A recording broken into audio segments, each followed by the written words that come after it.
What if I were to suggest that you play a key role in the awakening world? And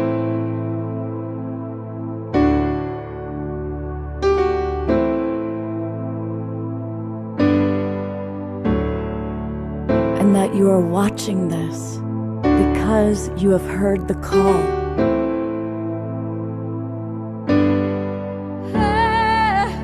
We can start right now by opening our hearts and minds.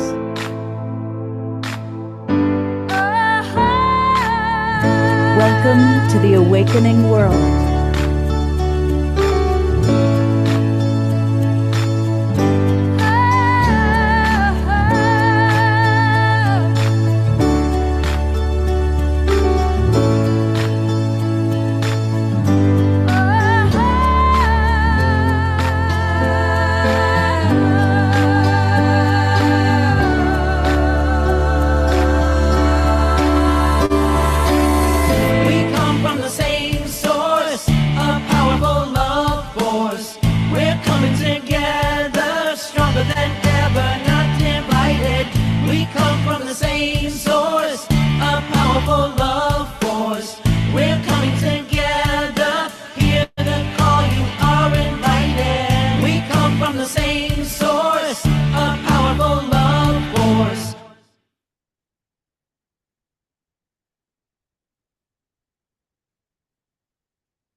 Good evening, everybody. I'm Love Coach Scott Catamas, and I'm happy to be your guide and your host for tonight's Awakening World.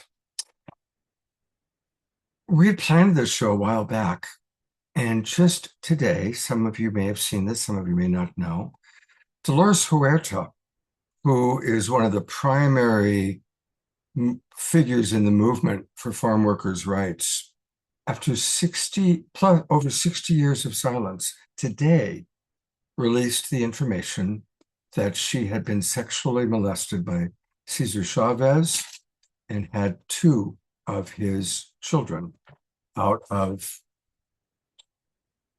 a non-consensual sexual action. Another hero, Cesar Chavez, and there were going to be all sorts of every annual Cesar Chavez celebrations were all being canceled. And for 60 plus years, this woman was silent because she didn't want to damage the movement.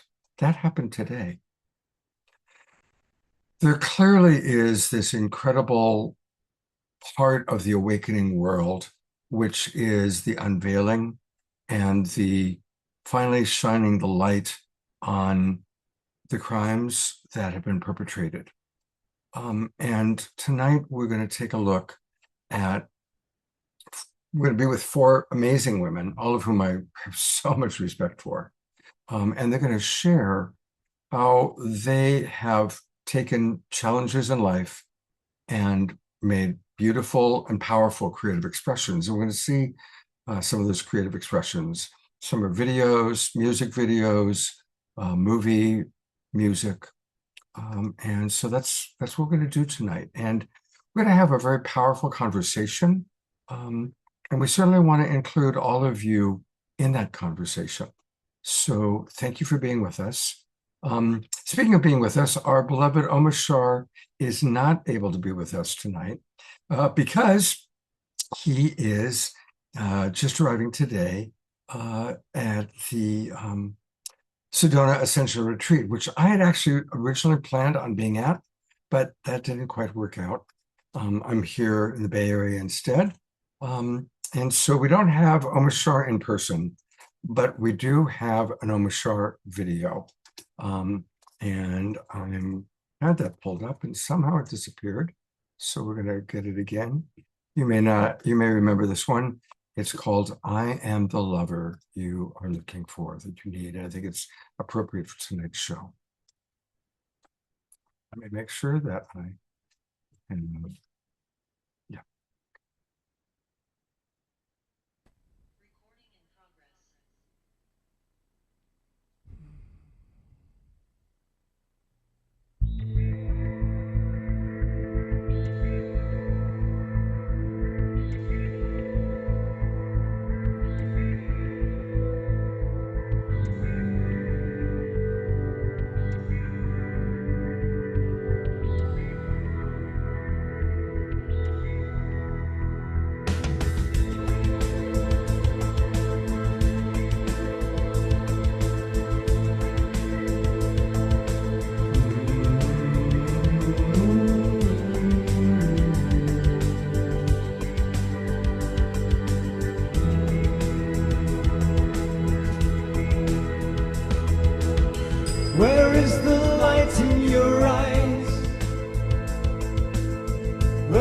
the joy in your heart? Why are you hiding from me? Staying locked in your doubts. My love is all that there is. Your fear is hurting you so. I know it's all that you feel, and that it's hard to let go, let go, let go, go, go, go, go, go, go, go, go.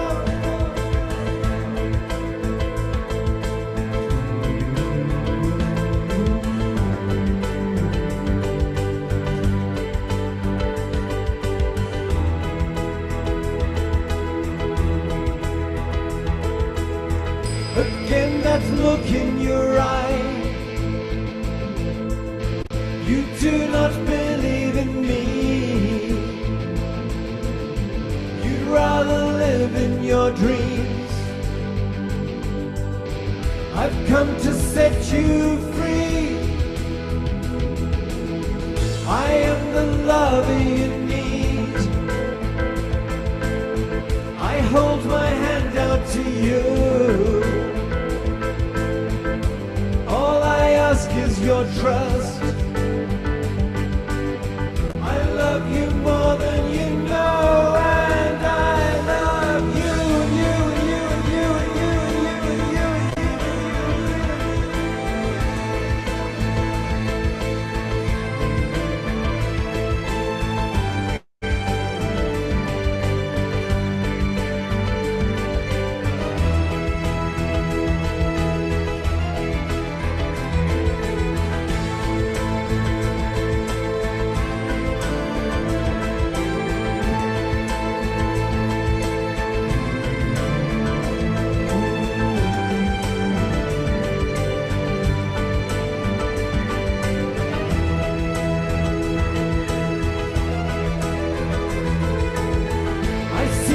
longing for home.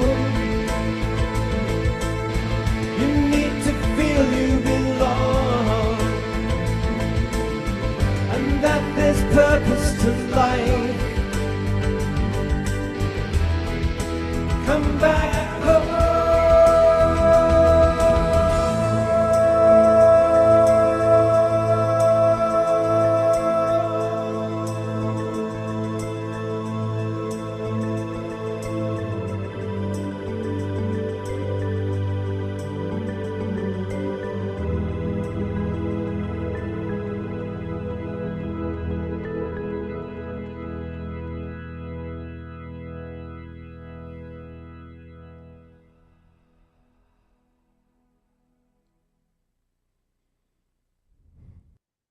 Send love to our beautiful Omashar, who is in Sedona.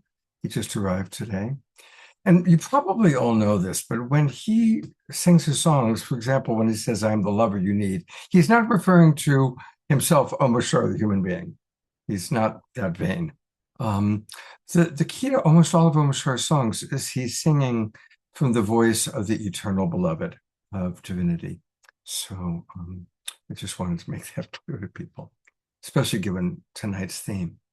So we have 5 extraordinary women, and we've done many shows on the rise of the divine feminine, and all 5 of these women are have gone through their own challenges, and I have tremendous respect for them. They've all been on the show before, but for all of you new people who might be watching on YouTube and Facebook, in no particular order, because they're all magnificent, here is our beloved Piper Dellums, who has graced the show so many, many times. And we're going to talk with Piper and see some of her videos. Of all the people on the show tonight, this is the person I've known the longest. This is my friend Radiance. And we go way, way back and have enjoyed a friendship over the years.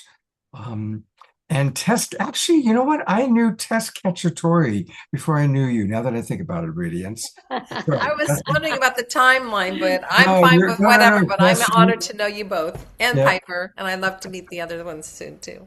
and of course, we saw Tess most recently with Yumi's Universe project, which is so beautiful. And Thank you. someone who's been on the show a lot recently. Once we discovered Hannah Burke, it was love at first sight for our Global Peace Tribe audience and Hannah. And so it's great to have her back with us. And of course, our beloved DeArah. So, who has created something very special that we're going to close the show with tonight. So, I'm going to just start really by opening up a conversation. And I'd like to invite each of you to just maybe share for 1 to 3 minutes a little bit about your experience of having a significant challenge in your life and how creative expression has helped you with that. Um, Not to sugarcoat it, but yeah. And I'm wondering, Hannah, if you'd be willing to go first.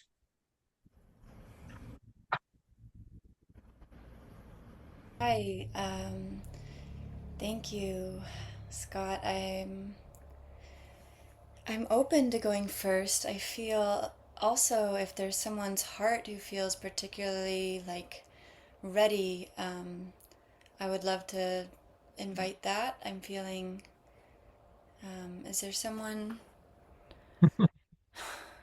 Okay. I see Radiance is willing, so Okay. well, Wonderful. I'm just feeling like I need a breath before I yeah, open up. absolutely, Yeah. absolutely. Usually I have a very clearly defined agenda, and tonight I'm kind of being a little more spontaneous. So thank you, Radiance, for being willing to share first. You're welcome. I actually just wanted to, because so much of this topic and this season appears to be coming in with a lot of weight, I wanted to just encourage the audience first. Please remember to do self-care first, to walk away, turn this off, go read a book, go take a warm bath. You're invited to. I'm not telling you what to do. You're invited to go do that. Second, I would really encourage people to yawn. One of our friends that's watching is a neuroscientist, and he talks about the importance of lowering the cortisol in the brain. And the easiest, fastest way to do that is to yawn for about 1 minute, and then just type something that you truly value into the chat, just so that you're doing some self-care along the way. So I just wanted to welcome that, and then just send out a prayer of goodness for all of those in the healing who are here to heal and here to gather resources and engage with one another with a willing heart. So I just wanted to say thank you to everybody. Thank you, Scott, for the courage that it takes to speak up so that it doesn't just have to be something happening in the darkness, and it can actually be what this whole group are part of, which is we face the things that are challenging together so that we can move out of isolation and move back towards humanity and building with one another. Thank you, Radiance. Yeah.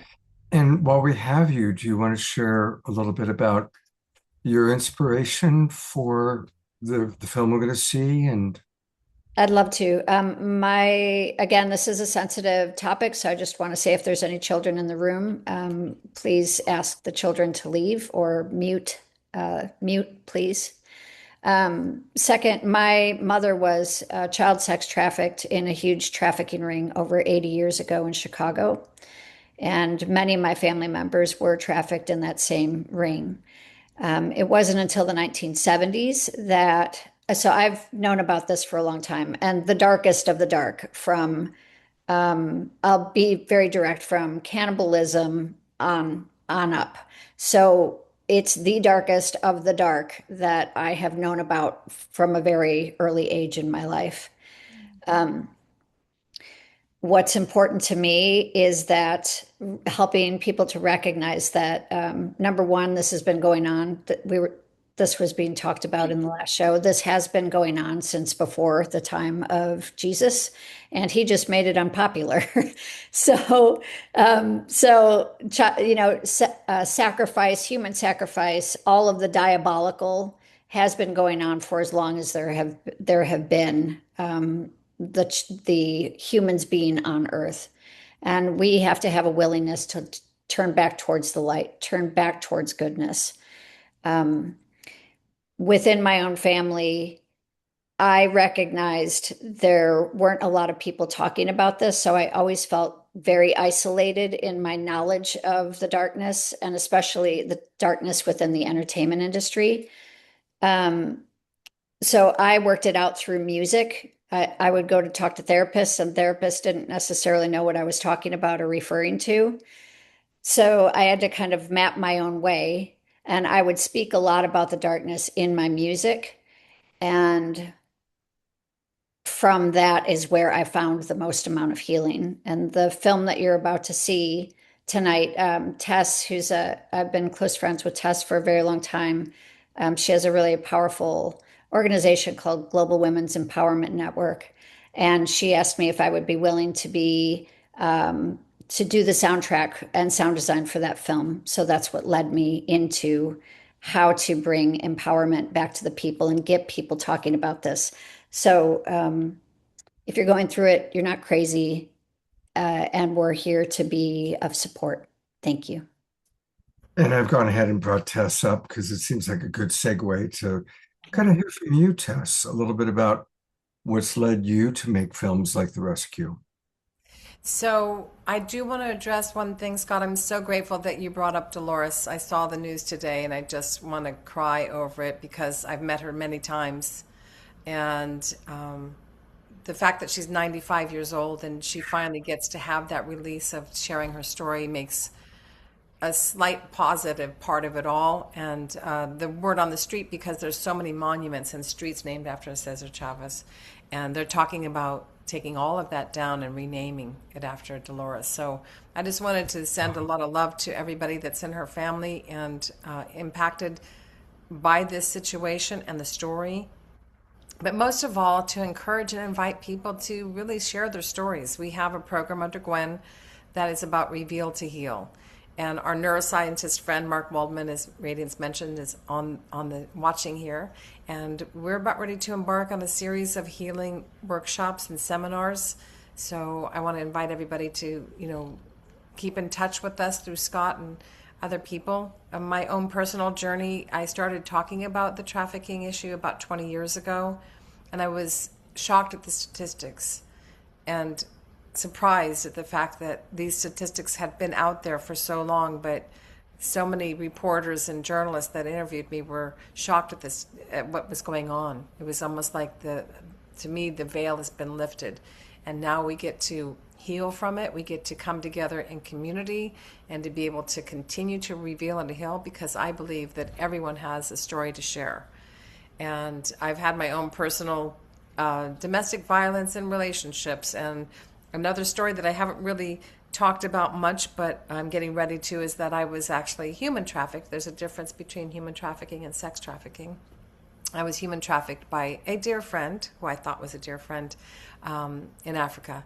And another day, another story, but I just want to let you know it hits dear to my heart that all of the people, the survivors that are coming out, and we need to listen to them. We need to gather as a community, and we get to get in the process of healing. So I don't know when Scott's going to have it on the agenda for The Rescue.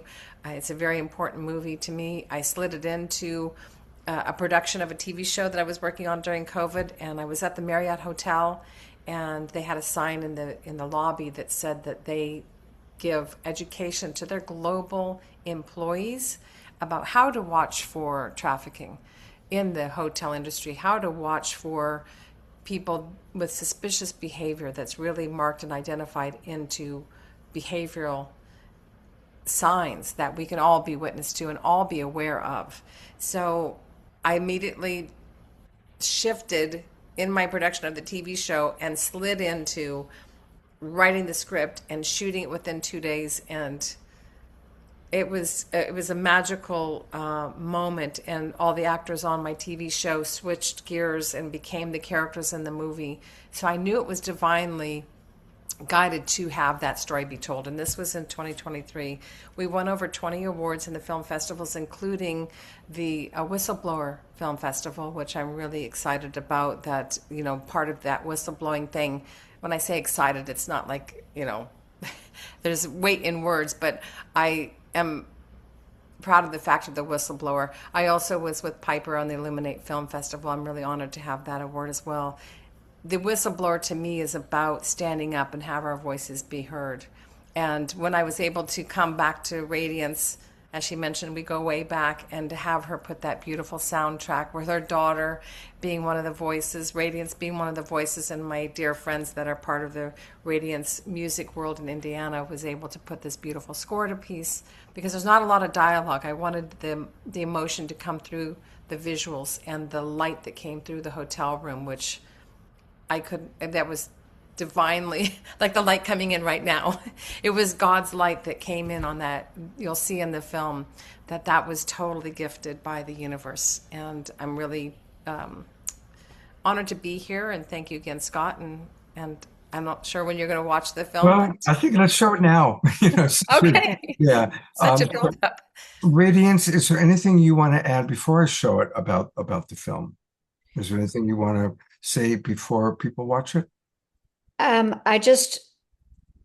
You can find it on YouTube. If you need more resources, we have resources between Tess and I, and I'm certain Scott has more resources. Thank you so much for your willingness to heal out there, and you're not alone. So, and again, just trigger warning for people that are sensitive to this.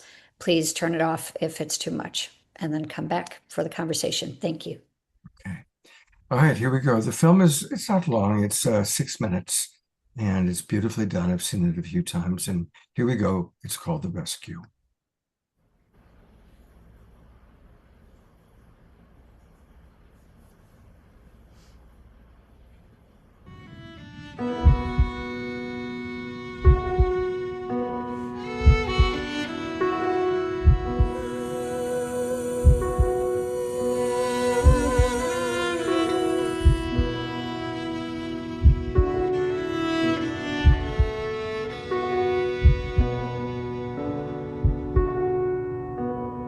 I thought you loved me.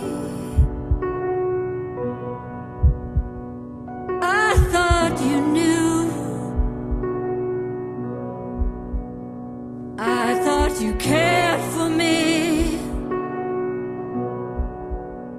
Distorted view.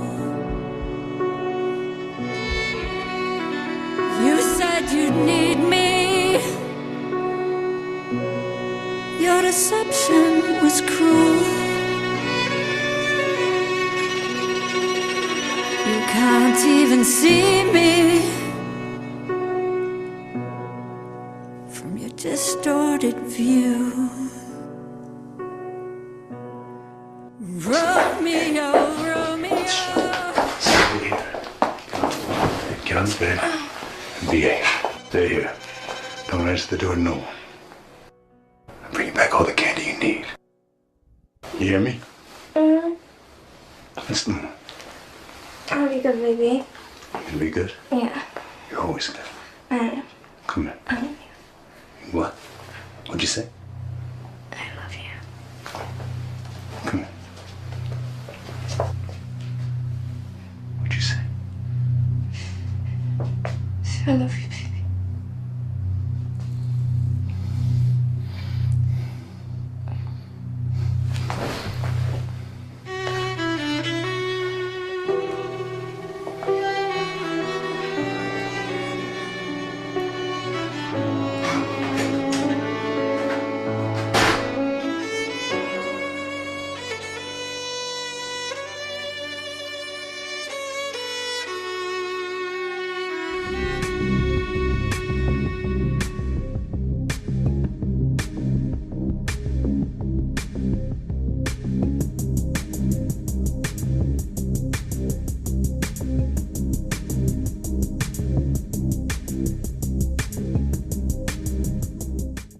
there is something going on with that guy.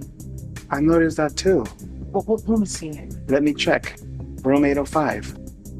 We need to do something. Yeah, I agree.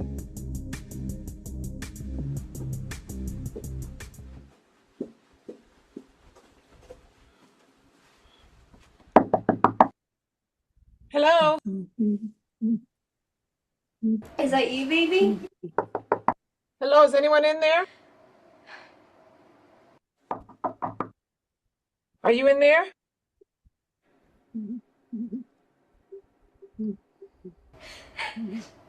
Are you okay?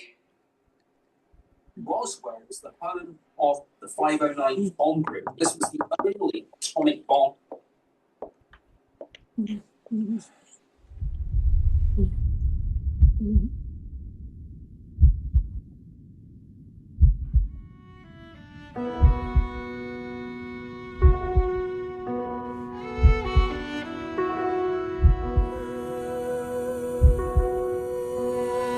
Hello?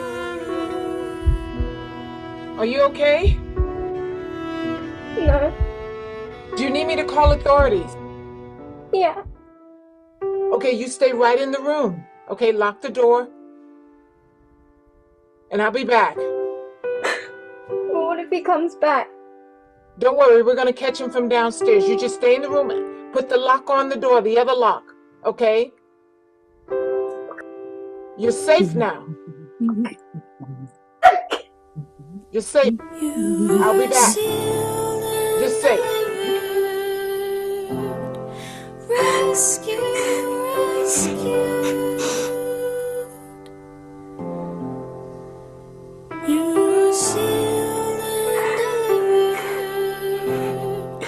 Rescue, rescue.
I don't know what hit me, just I haven't seen it for a while, but what hit me, which may be a thought process for anybody, and I just want to bring clarity to this. We followed the Marriott rules and the hotel rules to a T. You know, I'm thinking from an insider looking from the outside point of view, like, why didn't they just grab her out of the hotel room? They're not allowed to. There's certain processes that have to go into play. So I just want to give that information out there because I never really talked about that before because it just popped into my mind. I'm even saying, why don't they just grab her out of the room and run? Yeah, I had that question. Yeah. Me too, after all these years. But I was going to the T of Marriott, and I worked with airline ambassadors, and they have programs in place. So I think that we're really now at a really great crossroads to have these cycles of abuse, like Radiance's family 80 years ago, and Dolores Huerta, 60 years ago. It's time we put an end to this kind of vicious cycle. And I'm actually getting ready to do a documentary short starting next week called Confessions of a Trafficker. I met a trafficker in 2018 when I was doing the CSW, the Commission on the Status of Women in New York, and he was on our panel. And since 2018, I was so moved by his story because he was abused as a young boy, and then at 12 he was groomed by a woman in her 20s, got pulled into that trafficking world. So I'm not trying to make light of where he went, which is a very dark place, and nor is he. He wants to he left the business as a trafficker back about early in the 2000s, and has been dedicating his life, even at the risk of his life, to share stories so he can let women and young people know the signs of what to watch out for. So, yeah. Well, thank you. Thank you for the work. Is there, before we go to Piper and Hannah, is there any stories you want to share of how this film has made an impact on people? I'm sure showing it at the festivals, and as it's gone around, there have probably been some amazing experiences. Is there anything that you'd like to share? Well, I just encourage everybody to have their stories be shared, and to connect through Scott to Radiance and me and Mark Waldman, who's on the watching side of it all. We're going to be doing some really powerful workshops that'll be in person and online, and we want to work collaboratively, because I'm sure anybody that's connected to Scott is a healer and a doer and in action, and so we invite you all to work together, because we can't do it alone. Radiance, anything you want to add? I just wanted to add that even with the vast amount of diabolical darkness that is coming into the light right now, it's coming into the light, and many of us out here have gone through massive amounts of healing. And I really encourage people to move out of the place of complete overwhelm about these conversations into the next gentle step of what each of us can do as humans to reach out to one another, and let people know that no matter where you are on this journey, there are resources, and we can continue to heal. And it's important to have courage and step forward. The last piece is that I just want to really say a few things to the older generation who were asked. This wasn't addressed until the 1970s in our Supreme Court. So children had no rights until about 1979. And that was many years after I was born. So it's a really new conversation in terms of what's coming up with Epstein and the rest of it. It's a very, very new conversation. And many of our older generations were never given permission to speak up. And there's a lot of shame and a lot of darkness, and that's how it stays generational. Lastly, I just wanted to thank my daughter. She was 17 when she sang that, 16 actually when she sang that. And she didn't want to be known because she was underage at the time, but I just wanted to let her know, that I'm just grateful to be part of the generations that are willing to heal here. So thank you, everyone, and thank you. Just sending out the courage, the love, and that I hear you and I believe you, and I'm grateful we're all here to heal. Thank you, Scott, and thank you, everybody, for being on the show tonight. Thank you. Yeah. We'll go to Hannah in a moment and then Piper, but I want to read some comments that have come in. So I'm keeping you on camera for a few more moments while I read some of these. Carol Craig writes, "It's been my experience that most women I've known throughout my 65 years have had some sort of sexual abuse and or assault situation occur in their lives. I'm not surprised, because the disrespect towards women has been so accepted throughout society that this was not questioned. It was also not believed by people when some brave women attempted to call out their abusers. I'm thrilled to see this topic being revealed tonight, as sad as it is. Humans need to evolve better." And Katie agreed with that. DeArah said, "Let's hold the light while we witness the pain.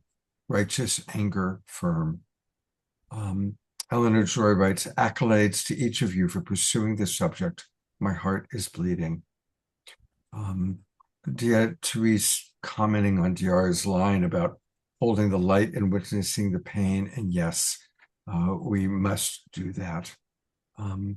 Trina Joy, coming all the way from Ecuador, writes, "Thank you all for sharing so vulnerably and courageously." And she wants to know a little bit more about the feature film, Oh Romeo, in the coming documentary, and how we can support you. So I'm going to read one more comment, and then I would love to hear from both of you about answering Joanna Joy's questions.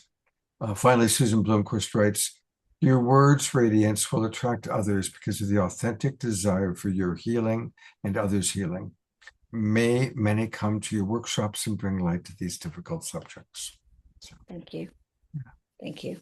anything either of you can share about plans for the feature film or for the documentary that you're starting work on? I would say that the documentary took a really interesting turn because I was not in contact with the person that I was talking about until this past Christmas. I looked for him for several years. He left a very highly intensive, evil gang, for lack of better words, and his life was in danger. So he went underground for a while, but he's come back out and reached out to me through our mutual friend and says, I want Tess to tell my story. So I'm very honored to be able to do that. It might trigger some people because of the things that he did, but I really feel in my heart, spending 5 days with him in New York back then, and where he is today, even further down that path of wanting to heal and help people heal, that this side of it, as rough as it is, he's sorry, truly sorry for what he did. And the cycle of that is evident because he was abused by his father. At 12, he was groomed. So there's so many interesting things to reveal. And if there's anything that anyone wants to do, I invite you, and Radiance invites you to join us somehow, be part of our workshops. And of course, we always would love any kind of assistance in the filmmaking process as well. Thank you both, ladies. And of course, they'll be back a little bit later on in the show. I'm going to bring up our friend Hannah Burke. We've seen recently, those of you who are regulars, some, whoops. You know what? I think I just accidentally put her in the waiting room. Piper, I'm going to go to you while I fix that. Absolutely. First, I really wanted to thank you, Tess and Radiance, for the work that you're doing and the beautiful film. It brought up a lot for me as well. It brought up for me not just the reality that there has been, generational sexual trauma from grandmother to mother to my daughters to myself. But really how compounded the psychological and emotional and cultural trauma has been for us as a people, whereas there is now this beautiful sort of awakening and this move towards sexual trauma and human trafficking and women, there's still that silent voice of erasure that hasn't yet allowed itself to breathe, that talks about the reality that the domination and erasure of identity, sexual and human trafficking and violence was the historical foundation, not just of this nation against African American and Native American people, but also in Africa, like in the Congo. And so these, everything from cannibalism to sexual rape and trauma of children was normalized and legal all the way through the Jim Crow South, and even silently today, even our privatized prisons are human trafficking. So I'm affected in a very compounded way when I watch these things. I don't simply identify them to gender or what's behind, sadly, behind the sepulcher of a hotel room, but that this has been a seated voice within every aspect of cultural and generational voice that I have ever known. So through that, I believe that the choices that we're all making in whichever ways we step into the unveiling of this fact is that we are realizing that survival is never automatic. It will never be automatic. It will always be this conscious and repeated choice and decision. And that we have to live through the darkest pain, whether it's silenced or voiced or unknown, whether we wear it as a cloak on our skin or, in the silence of the depth of our tears after midnight. but that we as humanity have been trafficking, abusing, um, uh, tearing apart the souls and bodies and hope and identity of one another from the beginning. And this is something that needs to be addressed by a global consciousness in a very different way. And it will only truly be addressed when there is no fear to confront the foundations of how these nations were built. And we're not yet there. But I, as well, I was also a United Nations delegate, CSW Tess in New York.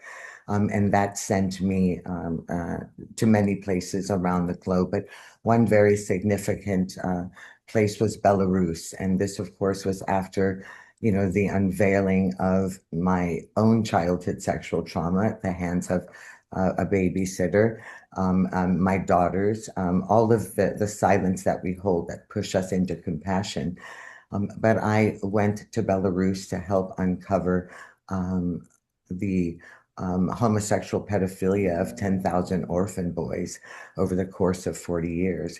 And 80% of those who were obviously killed and never made their way to vocalize their trauma. And even if a few of them had in that part of the world, they were killed very quickly thereafter, whether it was called suicide or a house fire or thrown out of windows. But one of the things that I recognized in the trauma of the human condition, no matter where it is in the world, is this disregard for human life. And they were finding boxes and bags of bones of children ages 2 to 6 that were being boys 2 to 6 that were being, raped and tortured and killed. And we're finding this now also in infant pornography and infant snuff films. So this is a really large conversation and a really large dark evil. And perhaps, hopefully, perhaps we can shift some of this through the vibration of awakening, which of course is the foundation of what the work that you do, Scott, that each of us do, because we're never going to end this. That is a non-reality. It's a beautiful poster, let's end human trafficking and end. That's never going to happen. We will always have the darkest of darkness. But if we can attend to the light, we can certainly save moments and people and hope along the way, so that we're not assuming that we can heal every grain of sand on this grand beach called humanity. But if we shift it in the knowingness that these are life lessons for a soul in a classroom, maybe faith will be enough to allow us to mitigate and maneuver the whys, even though we can't answer them. We can say, perhaps this is a soul lesson that we can ascend beyond when we translate out of this human experience. That's sort of my hope. But, God bless everyone on this call who has experienced or borne witness. And that's all of us, whether it's a loved one or a neighbor or just having a compassionate heart. We have all experienced the darkness and degradation of the trauma of sexual, human, psychological, and physical violence. And so here we are. Here we are, Piper. And so I'll take a breath. It's a lot. It's a lot. And, I always like for my show to be inspirational as well as informational. And tonight, obviously, there's a lot of hard information. And I so respect that all of you, have used your brilliant creativity. So we're going to show 3 of Piper's short videos. And the first one is called Spirit of the Rain. Tell us anything you want us to know before I play this first video, Piper. It's been a while, but Spirit of the Rain I did with the music is, of course, our brilliant brother, Gary Malkin. I don't know if the music and the sound is correlated properly yet, but this is a reminder to all of us who have walked through the storms of life, what it feels like to resurrect or to address the depth of the storms. It's really a somewhat of a poetic soliloquy, to my higher being after confronting a lot of the traumas, which of course, confront after something additionally is added to your experience that allows your grief to break open with more honesty and less fear. And that, of course, was the death of my father. It was something that allowed me to grieve to a point where I could go back and identify, some of the other traumas that I had buried. Because it was, my hero had died. And then I thought, gosh, I don't have him there anymore to lay this on. So now it's between God and self. And the spirit of the rain, I recall, is the voice that came through that metaphor of rain and tear and release and purification. Well, thank you. And so we're going to take a look at this film. It's actually a little bit, it's not one of her shorter ones. I'm seeing now that it's 11 minutes. Oh, but we can stop it anywhere you'd like. Well, okay. Well, here we go. Spirit of the Rain by our beautiful, brilliant Piper.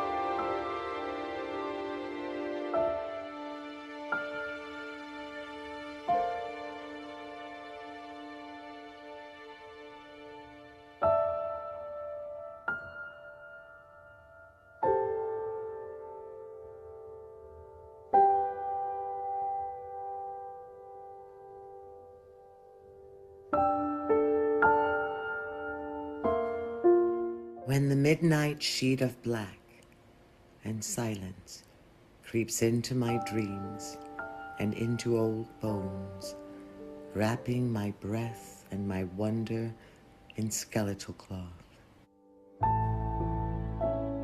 When the promises of dawn are stolen by lies, and the heavy shadows of yesterday's dusk.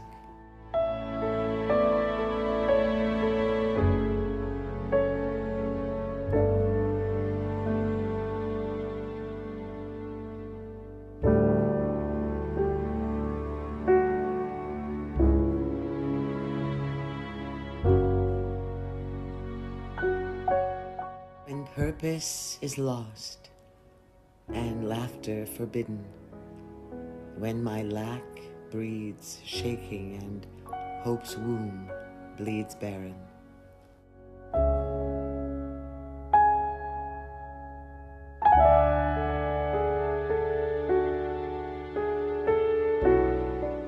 When I give up on self, on tomorrow, on life, I am awakened by your love. I am illuminated by your love.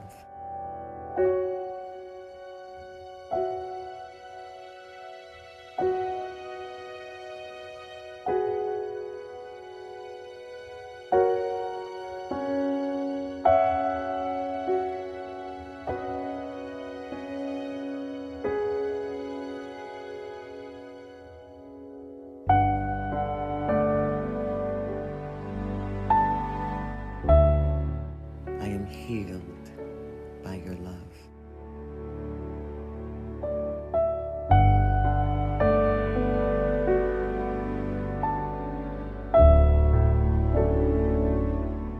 I am perfect and strong and able because you love me.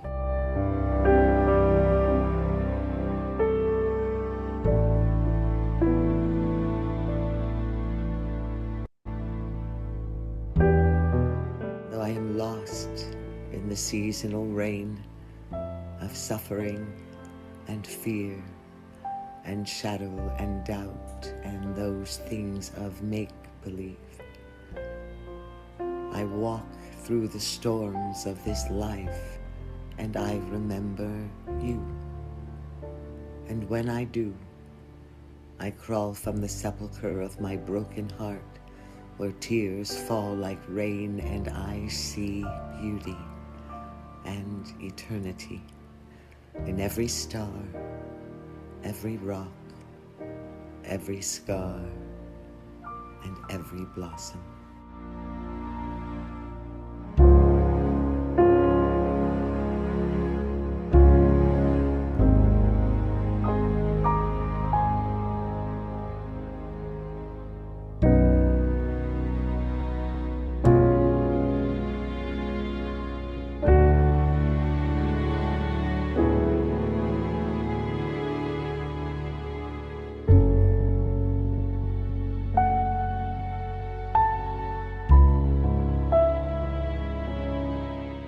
Those beautiful things, they speak your name.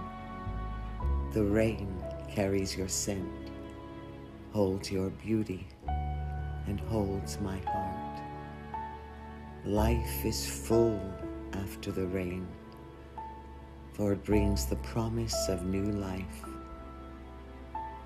and cleanliness, and hope.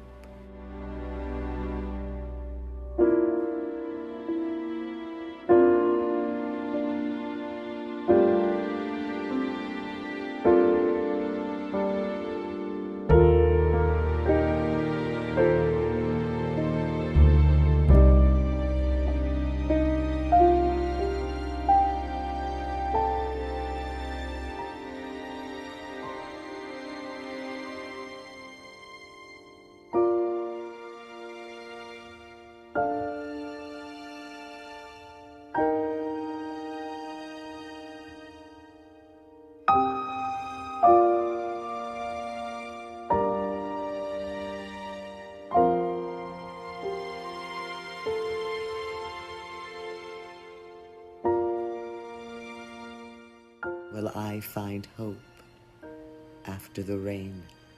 Will I dance in yesterday's sorrow?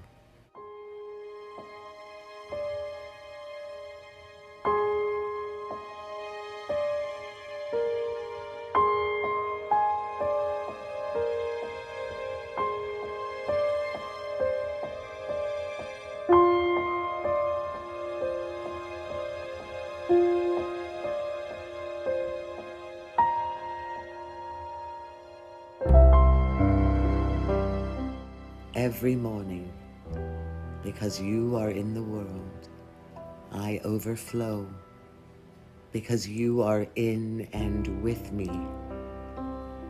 I open my hands and laughter pours out. I open my eyes and I see God. You, God, I see you in my own reflection.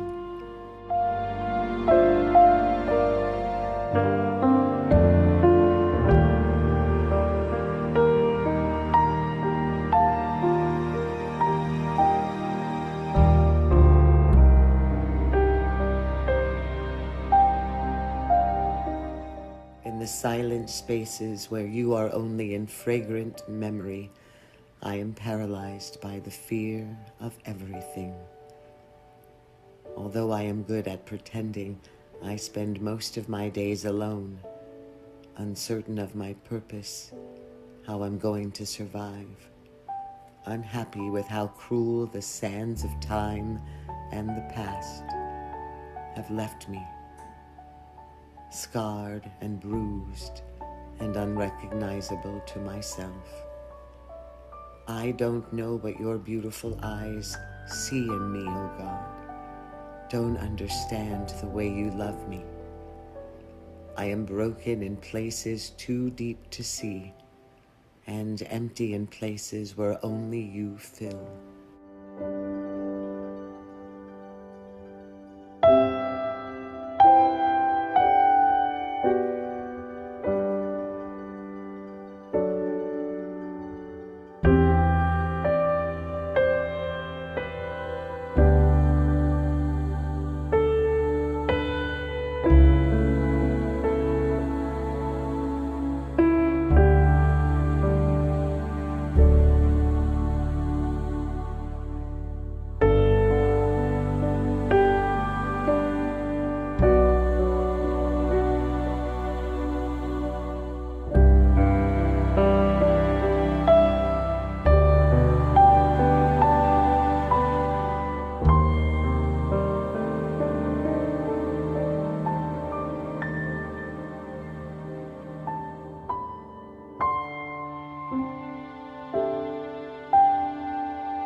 I went to the wilderness to heal. I went to the mountain to pray. I went to the cross to resurrect. And God, I fall into your arms to receive.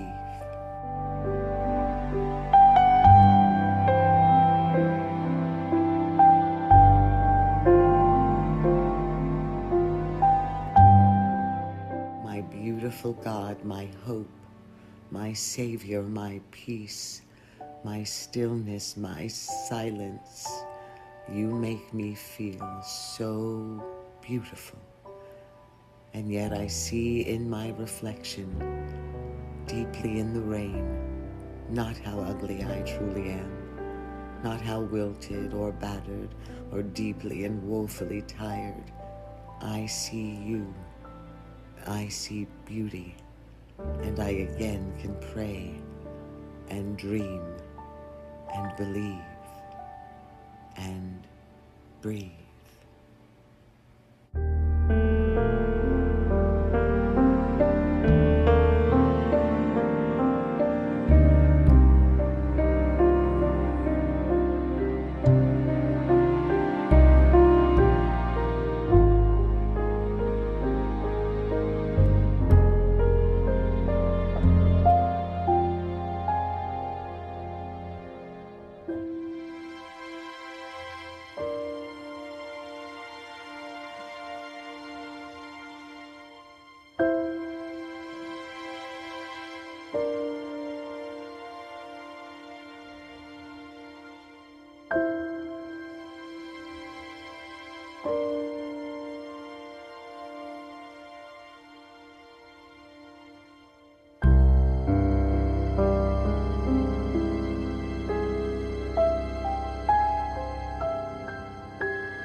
We're going to go to gallery view for a moment, and that's for those of you who have your cameras on, and sending love and appreciation for just the beautiful artistry. And what always amazes me, Piper, is the juxtaposition of how much pain of the world you're aware of and how beautiful your videos are. There's this incredible juxtaposition between that, those two elements. I think maybe that is because our survival, Scott, is a form of resistance, isn't it? So I don't think that we would be doing the work that we're doing if out of the same view from whatever gate, our heart gate or our eye gate or our mouth gate, that we weren't seeing as much beauty in the world as we were seeing its shadow. And I think we're always reminded that shadows appear larger than they are. And once we get beyond the shadow and into the intimate details of our everyday experience and that we survived, there is no other way to see the world but in beauty. It's just a redefined beauty, isn't it? It comes with all of the shattering. It's like the shards of glass that make up the mosaic. And the mosaic is so beautiful, but it's made of broken glass. And, you know, like I used to always say with my dad, you know, it's broken branches that make the perfect nests. You know? So although they're removed from the tree that is rooted in the life, those broken branches still hold us and sustain us. And so thus they're beautiful. I'm going to read some of the comments that have come in, and then we're going to go to Hannah, and we'll see more of your videos in a little bit. But Damien and Christine are together. They wrote, absolutely stunning, Piper. Thank you. Radiance says, Amen. Iota writes, our survival is a form of resistance. Yes. Lorna Sass also wrote the same thing. They were both very touched by that. Sage writes, how courageous in the darkness and simultaneous and awesome light. Radiance writes, brave and courageous. Amen. Beautiful beauty from the ashes. Bonnie, our beloved Bonnie Russell, writes, magnificent. Lorna writes, the healing power of beauty, sound, and creativity. Our wild monk at the Mystic Monastery, Jerry Anderson, writes, dearest Piper, this is profound beyond words. Eleanor Joy writes, as usual, Piper, this is brilliant, very sensitive, deep, and rich, so much gratitude. DeArah pointing out Gary's piano notes are so healing, tender hearts and strong resolve. Anasuya, hallelujah, is in the audience, your soul sister. And she writes, Piper, you are an exquisite proof of successful resistance. Your art is sublime. Tess pointed out, I love the broken branches, which make the perfect nest. Beatrice writes, I felt each poignant note of Gary's accompaniment to Piper's sensitive words. Thank you, my beloved sister. And we'll be back with you in a little bit. All right. Well, originally I thought she was going to go first. Hannah, I think now you've had a little bit of time. It all kind of flowed beautifully. And this is, of course, our beloved Hannah Burke. And we're going to see a fair amount of Hannah's creativity tonight. But Hannah, I'd love to just open it up to whatever you'd like to share with the audience before we show the video, the short video of Humble the Jungle. Thanks, Scott. Hello, everyone. Really good to be with you all. I appreciate having that moment to just breathe and take it in. I could feel my body brace with the vulnerability. And I was so grateful to Radiance for coming in and really giving that just grounding preparation for people of what we were going to receive tonight. And the film she and Tess made really moved me. I was in tears.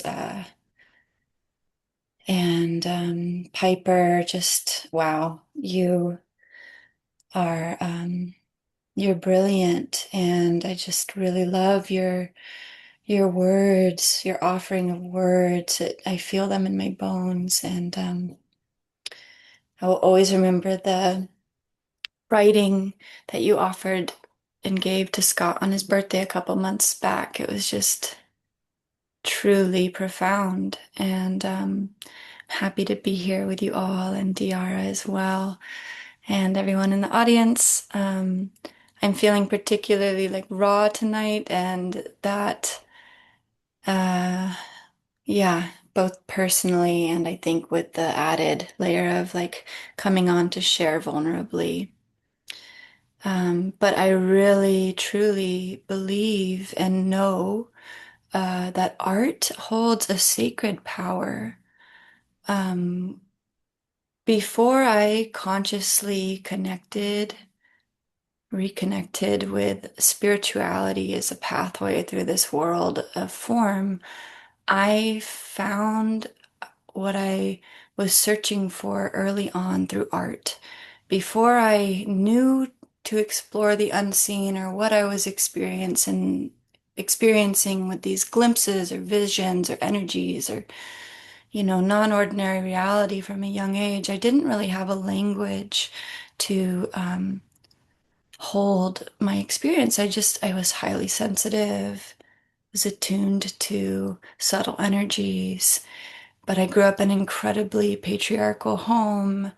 There wasn't a lot of room for the level of sensitivity that I had. And I, starting around the age of 11, I really shut down due to some direct experiences, and all the belief systems that got encoded into my being were just distorted. And I really I became very disconnected from my true nature, and I got plunged into the darkness from a young age, and survived that barely for a long time. But what helped me through those early years as I was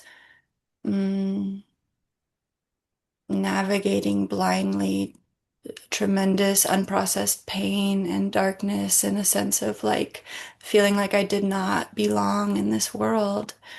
I found art, and I started just drawing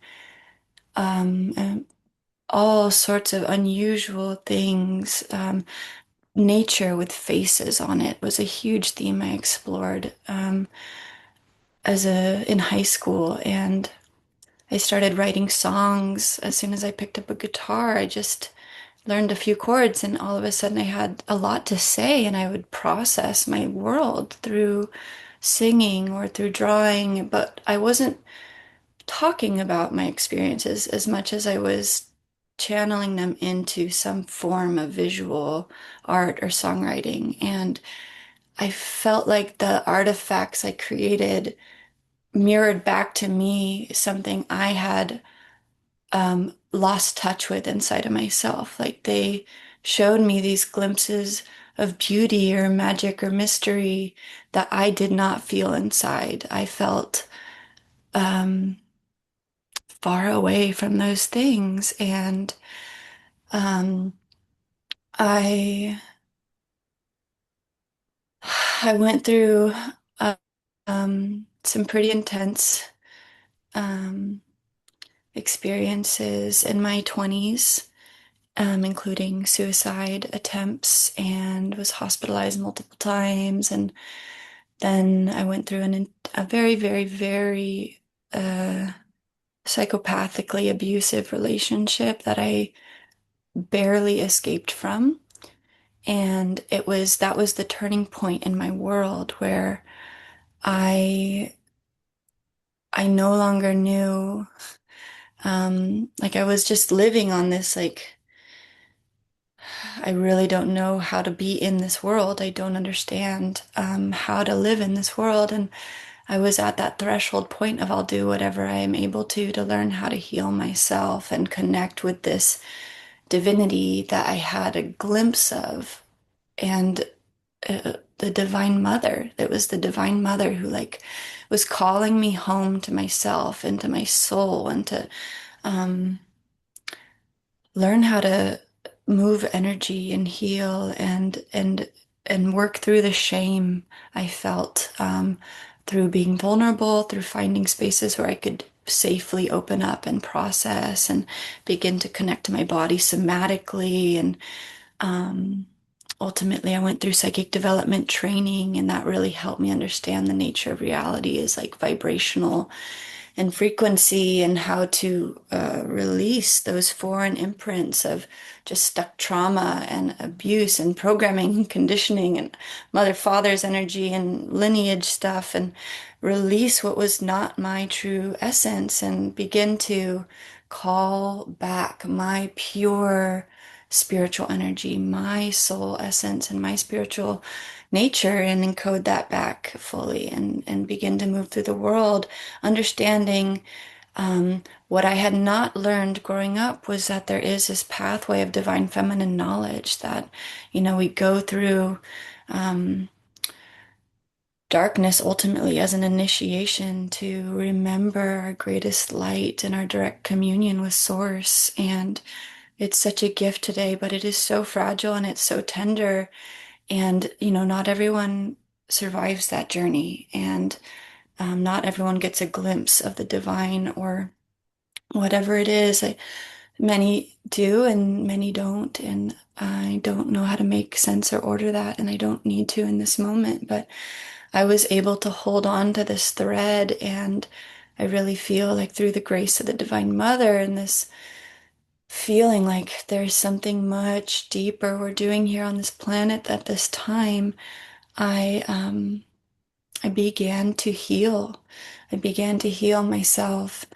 And what started to come forth from me at that point, starting around like 2020, was I started to bring forth a new level of art, or like I started to feel these healing songs stirring in me. I started to sing in devotion to nature, to the Divine Mother, to our soul's journey of awakening. Um, and I had lost my voice for a long time after the abuse. I was physically unable to sing for 2 years after I escaped because the trauma and the physical constriction in my throat. And I really believe in like the gentleness of opening back up. And I started to heal myself first and then step forward into sharing my songs in community spaces. And one of the songs that came through me during this time in 2020 was Humble Like the Jungle. And I'm really honoring the darkness on some level. I'm calling for awareness for it in the song while also acknowledging like what was forgotten. I sing to the Holy Ghost, who I know as Sophia. I call her the Divine Mother Sophia. I'm singing to her, for her, as her, through her, like this process of alchemical remembrance, and also reaching into, the ethers, the dimensions, to unite with the other healers who are all incarnated here on the planet at this time, to anchor sovereignty, divinity, harmonious existence with the elements of nature, with how we can live with each other in a more honoring way, how we can be in greater communion with our own inner wisdom, and how we can remember our direct communion, each and every one of us, with Source, with the God Source. And so Humble Like the Jungle is this song to support remembrance, remembering, we are born into this world where I went, most of us go through a pretty intense amnesia process of forgetting who we really are, where we come from. And like your opening song, Scott, like we come from the same source, a powerful love force. Like our souls are fractals of God's light. They are, we're bite-sized pieces of God. Our soul is the light of God in human form. And we come into this world, most of us forget who we are, and we're navigating, remembering and creating ourselves, and moving through an incredibly dense, in many ways highly dysfunctional world where it is difficult to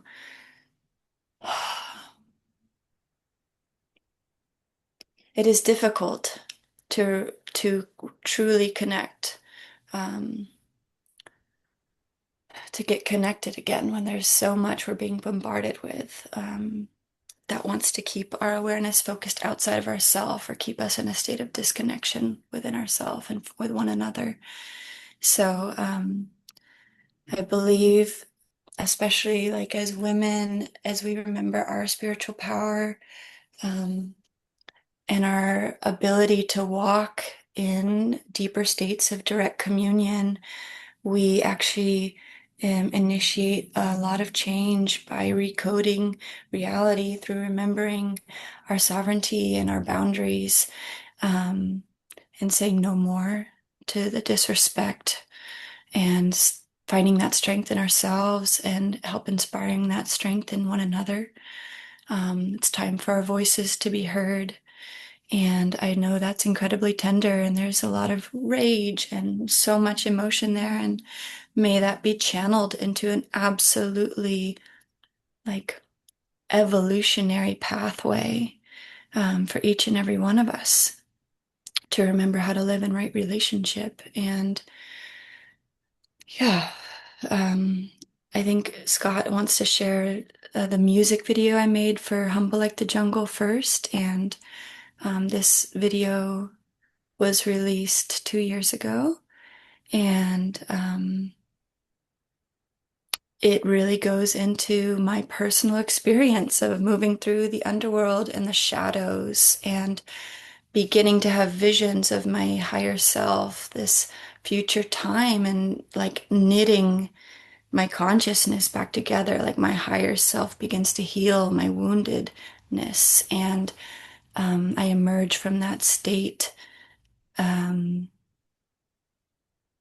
united in myself and turned to the sun with this focus and this purpose and intention to move from that place of alignment. So yeah. Just before we show the video, there's so many comments that have come in. And there's also a question. So I'm going to ask the question and then read the comments. Is the art behind you your artwork is that something you created? Yes, this is one of my woodblock prints. So I hand carved this on a block of wood, and I call it Sun Worship. I made this around, I think 2019, 2020 as well. And it's like receiving the light of the sun. It's the feminine drinking in that solar principle, those codes of the intelligence encoded into light that is able to activate our DNA. It's able to evolve our awareness. It's just a beautiful moment of communion with that light. I'm trying to get out of the way. It's sort of. You did a good job. Thanks. But yes, it is one of my original works. Well, please take in some of these appreciations. Radiance writes, "What a gorgeous testimony. Soul grateful you chose to live." Mm. DeArah writes, "I was just thinking how soothing your voice is, Hannah." Kathy writes, "I'm still trying to find my voice and self to heal." So thank you, Kathy, for that vulnerability. Carol writes, "I love the profound depth you were able to share about your journey, Hannah. Also, you have such an old soul energy to you. It's very calming and peaceful to me." Mm. And DeArah writes, "No more healers on the run, Hannah Burke." Tess writes, "I'm so happy that you found your voice." Ayada writes, "As I'm listening to Hannah and feeling so moved, I so relate. I'm also getting a visceral sense of how all the environmental damage we are seeing is actually an expression of the unaddressed violence in human civilization." Susan Blomquist writes, "Aho, these are wise words from Hannah." Carol acknowledging the connection with all of us here in Global Peace Tribe, this safe space that we have, and she's grateful for the refuge. And thank you for putting this thought into words, Hannah. Mm. Tia Therese writes, "Each sentence is quotable, but to choose one, it would be anchoring our sovereignty together." Thank you, Hannah. Susan writes, "The way you have expressed your healing journey gives a pathway to others." Christy writes, "Love your wisdom and integration." Dia writes, "I was immediately immersed in your background creation. There is so much in it." And finally, Bonnie Russell writes, "I relate to your creative outlets to heal your pain. I love your block print behind you." So you've touched many hearts. Thank you. Mm-hmm. I'm touched. Thank you so much, everyone. And here is the video she created of Humble Like the Jungle.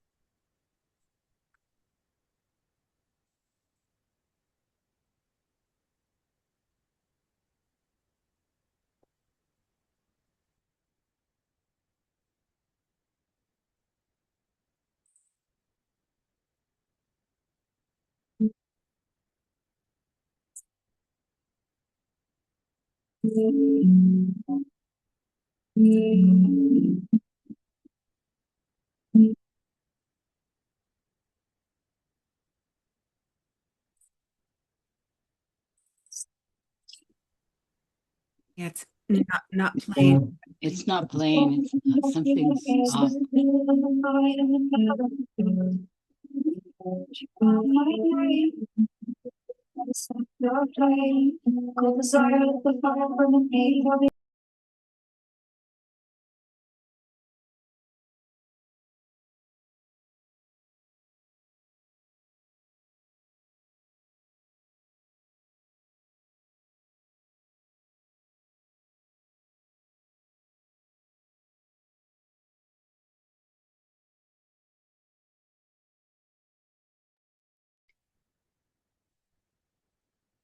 Yeah, it's still not playing correctly.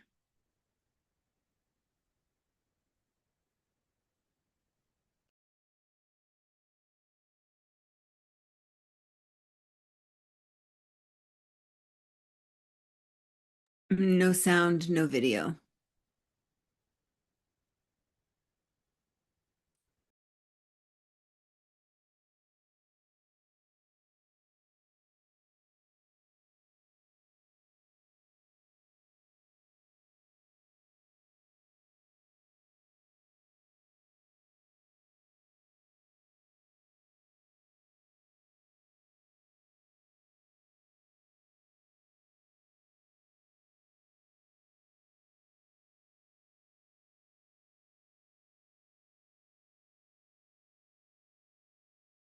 Yeah, still no sound, no video, Scott.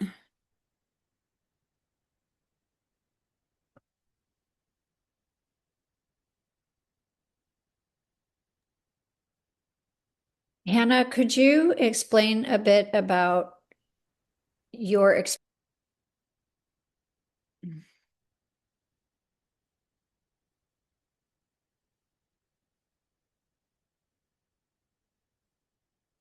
Radiance, I think you were beginning to ask a question. If you wouldn't mind putting it in the chat, I'd be happy to speak to it.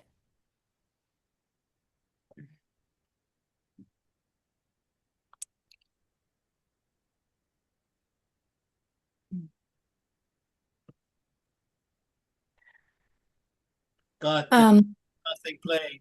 Yeah, video is still not playing, Scott.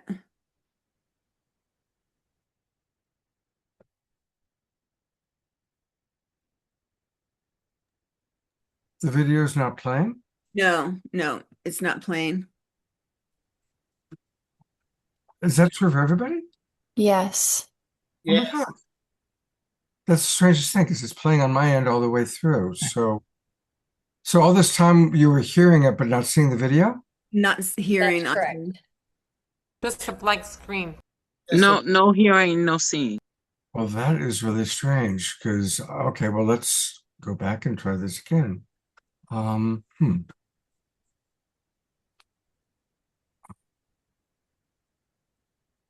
So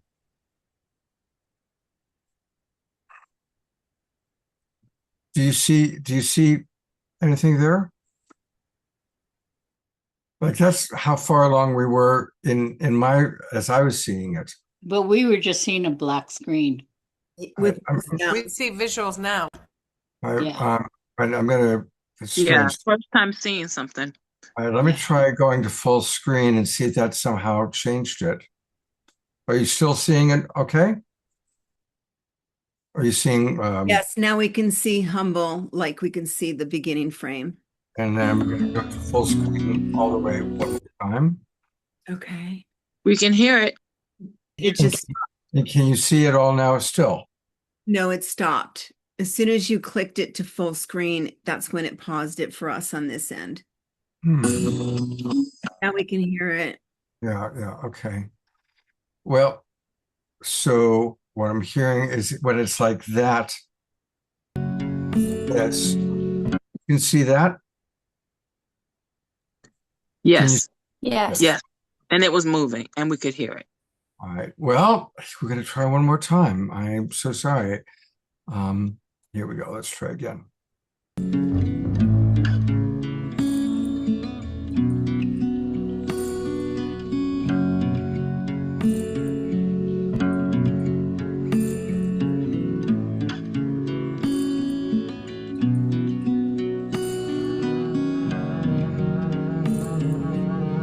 Holy Ghost, I'll make you proud. Hey, you know I heard you crying out loud. I was born in the belly of the beast in the middle of the night, and the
you chose your life.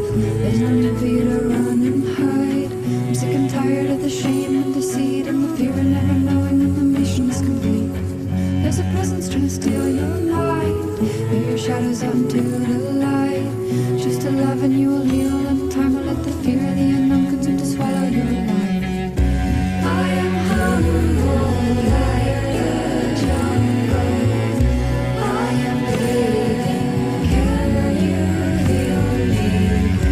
I am humble like the jungle.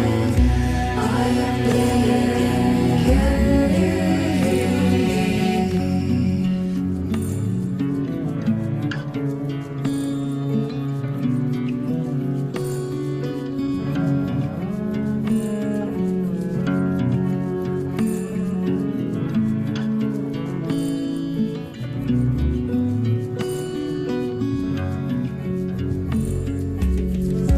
I am a never-ending song of the morning star. The situations rearranging all that you think you are. I'll ride the wind like fever across the great divide. I'll return when you call my name, for my love's not afraid to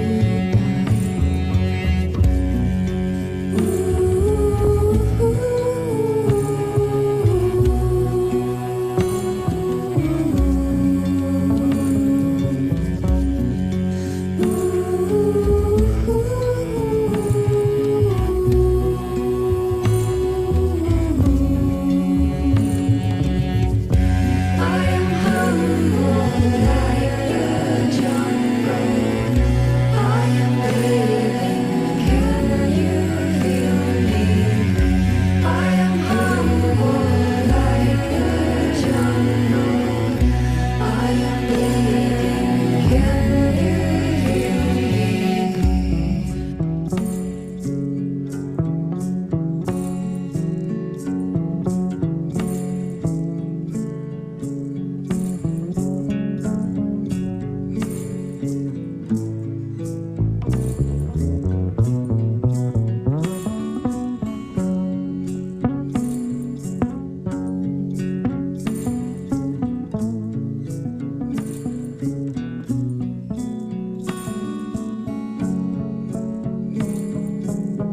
Holy Ghost, I'll make you proud. Yeah, you know I heard you crying out loud. I was born in the belly of the beast, in the middle of the night, in the temple of defeat. I am here cause you called my name. I know the demon tried to snuff your flame. Cold desire, let the fire burn in me, for the elemental nature of my soul is flying free. Fuck this hell and all the damage done. Mother knows that the war's been won. Now's the time for the healers on the run to steady up the beat and the rhythm of the drum. Meditate, let it all arise. Celebrate every tear in your eyes. You're brave for just being alive, with the monumental weight of forgetting you're divine.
Such an exquisite piece. So beautiful. Sorry about the technical snafu. I still don't know what happened.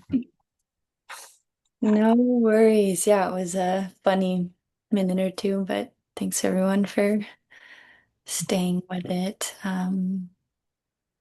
Yeah, I know Radiance had asked during that period if I could speak, I think, more about the process of the video.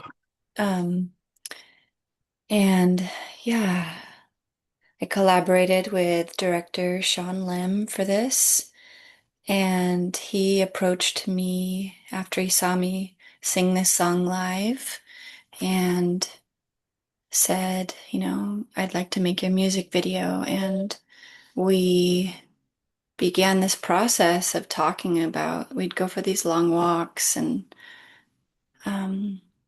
see and sense similar themes and imagery and just talk for a long time.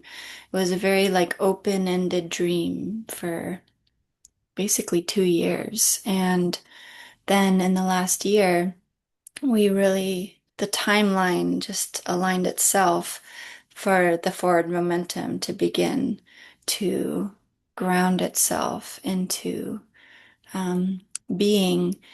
And we found an incredible cast and crew and production team of independent filmmakers, artists, dancers here in the Bay Area. We basically made it on a shoestring budget and a prayer and just made a pitch deck together, and people were really moved by it. A lot of people just wanted to be part of it, and the dancers who are there, they're representing the different elements. So there's a woman representing the water, there's someone representing the fire, there's someone representing the earth and the air, and then the cosmos, the ethers, the space. And so they're dancing, and as I was watching it too, I was just remembering how much art and dance is this alchemical process of integrating confluences of experience and energies into our being and into the fabric of reality, into culture as well. And we released it 2 years ago.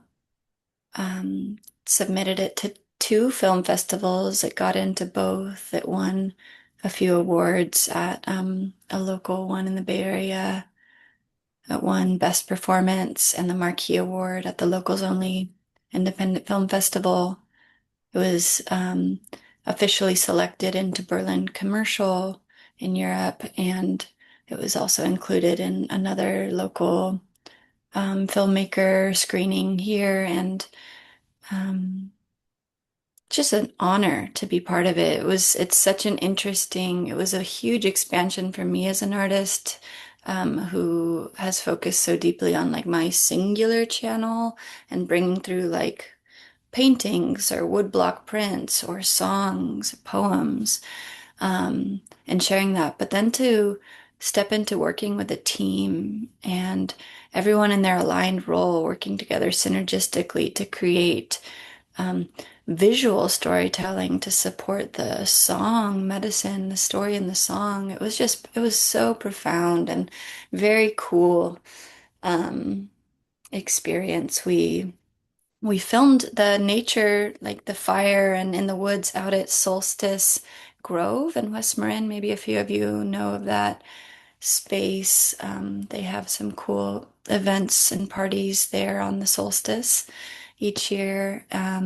And then at a studio in Oakland for the Temple of Defeat, Belly of the Beast, dark shadow dancing scene.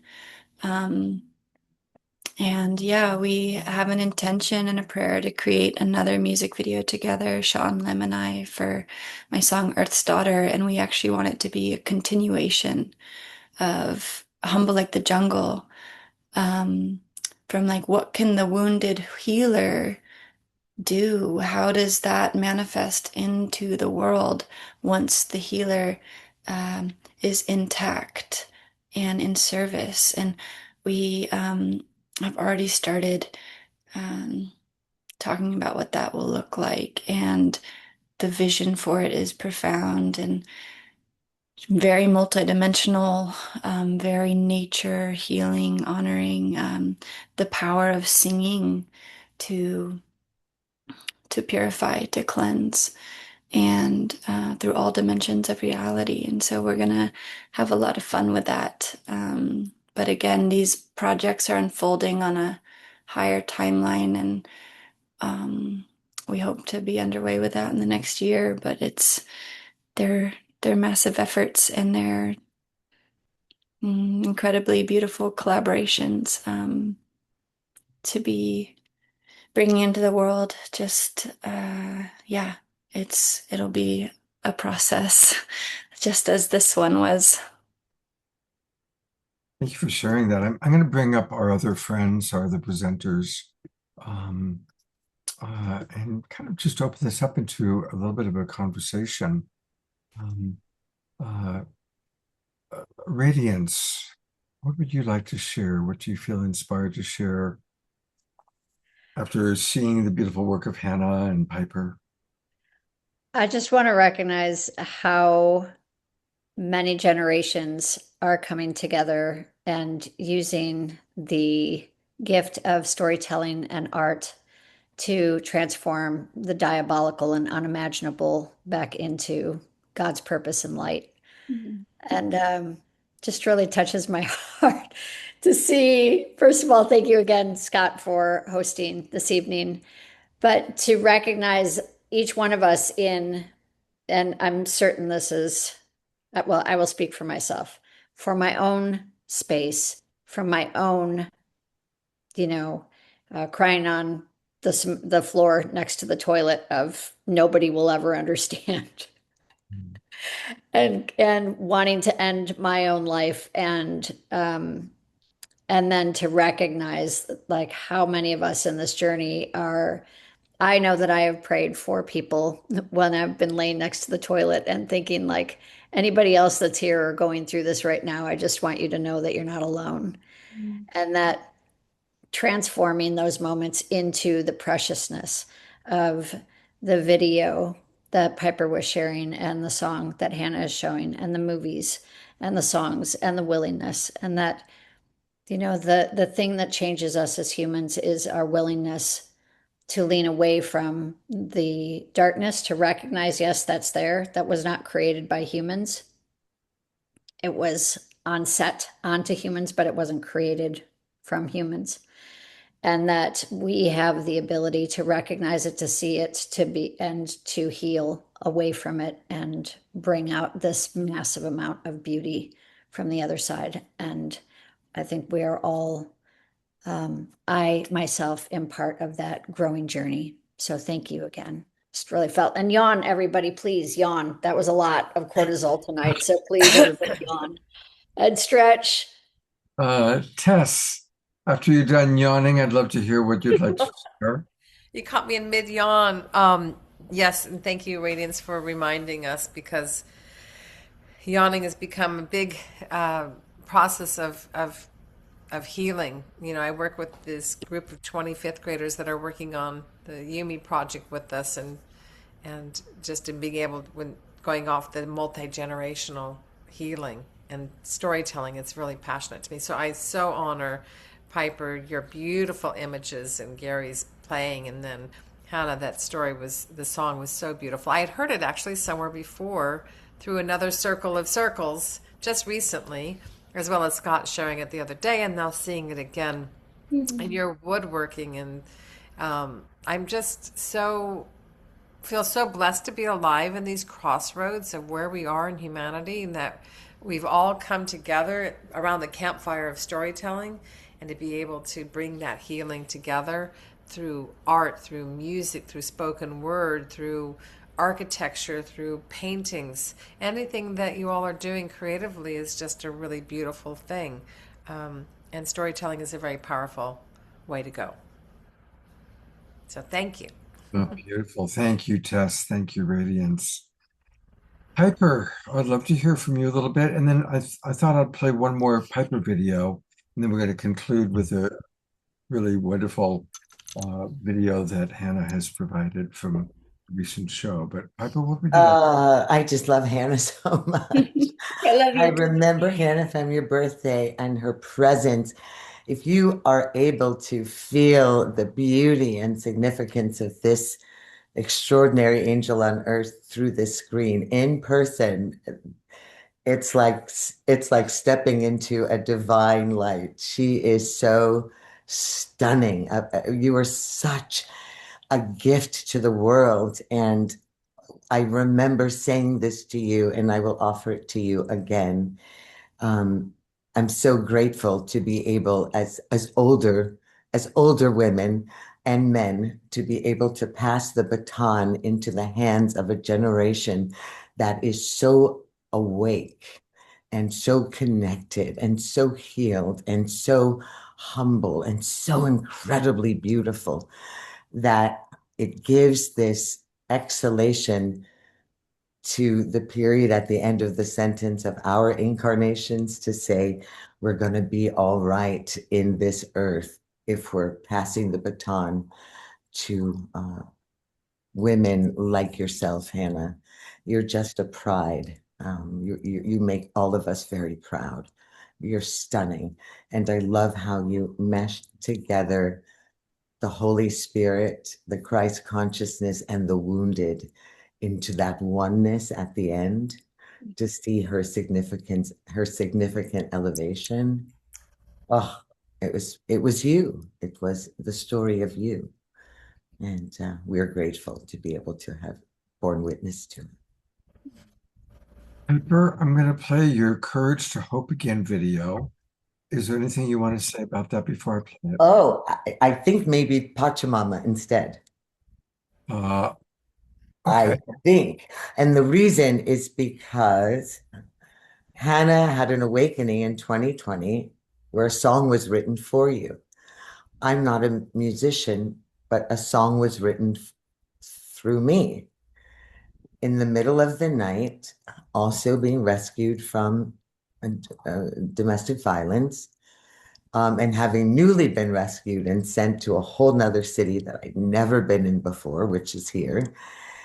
And I was awakened and I kept seeing all of the women of the world who call out to different entities that are all part of the consciousness of God in every language. And I thought, wow, what if every single prayer and every single way that we pray was called out to Pachamama at the same time for the healing of women? And I couldn't stop singing it, although it just sort of felt.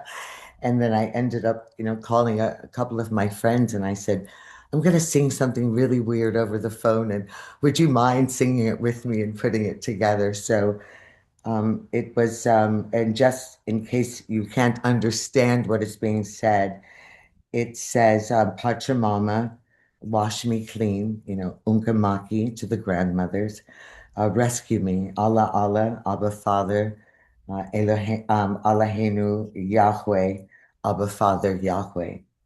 And it's calling out to Father, can you hear me? I'm pleading with my soul. Deep rivers of sorrow, we're losing all control. I'm a child, but you gave me away against my will. If I leave, will you leave me? Will my family love me still? And this was for the women that are caught in a lot of Middle Eastern and African culture, where honor killings and being separated from family is dishonorable despite their abuse. And it sort of went on in every language about domestic violence and so forth, and also the violence against the Great Mother, the Earth Mother, and how we recognize that if we rape the mother, then of course we'll rape the daughters and the women of the earth. And so I maybe think that this song may be the perfect way to piggyback off of Hannah's expression, if you think so, Scott. Yeah, I've got it queued up. So hopefully this time we won't have a problem. There we go.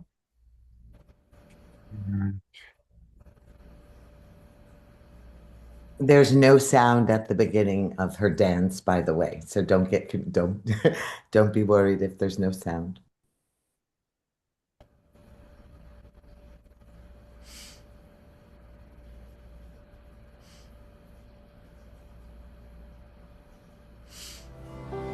The greatest words my father, Ron Dellums, my daddy, ever spoke to me were words of love.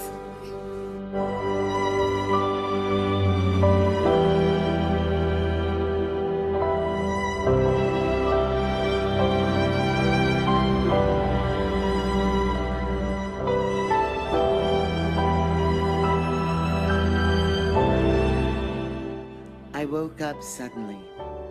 My father was whispering to me from heaven, love anyway. The tears rose, but his words caught them before they fell. Love anyway. Aware of my very breath, the infinite everything of the God particle in and through it all, and beyond, and beyond, and beyond. And my father's presence. Love them anyway.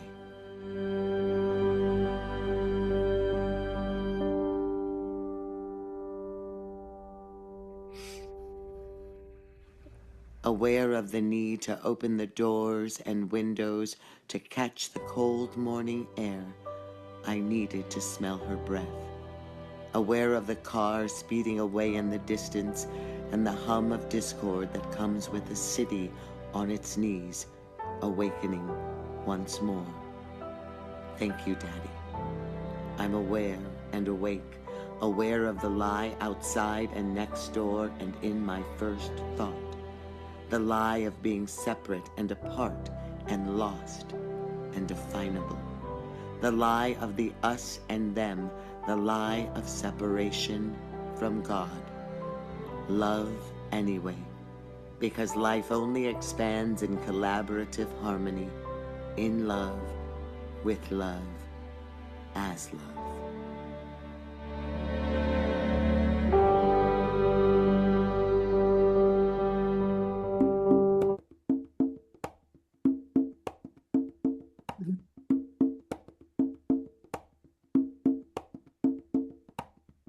Father, can you hear me? I'm pleading with my soul, deep rivers of sorrow. I'm losing all control. I'm a child, but you gave me away against my will. If I leave, will you leave me? Will my family love me still? Filled with serpents and secrets, I could die if I don't flee. How can I bring you honor if I never honor me? Pachimama, Pachimama, Pachimama, rescue me. Ukimaka, Ukimaka, Ukimaka, set me free. Allah, Allah, Abba Father, Eloheinu, Yahweh.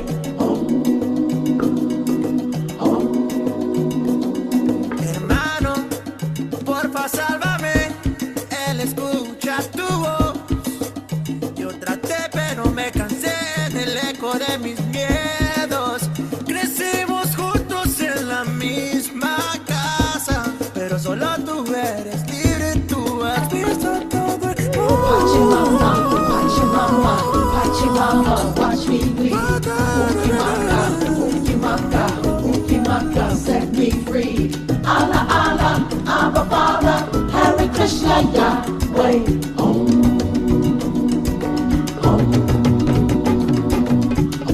Husband, can you see me? I am not your whipping post. I'm the one who has chosen you to love the most. I'm the song when you're dancing. I'm the deep root of your tree. I'm the rose of your garden, the earth that plants your seed. Your embrace, your protection, the design of God's creed. I was made to adore you, not bleed on the bathroom floor. You were made to adore me. Can you give me something more? Pachimama, Pachimama, Pachimama, watch me bleed. Ukimaka, set me free. Allah, Allah, Abba, Father, Hare Krishna, Yahweh.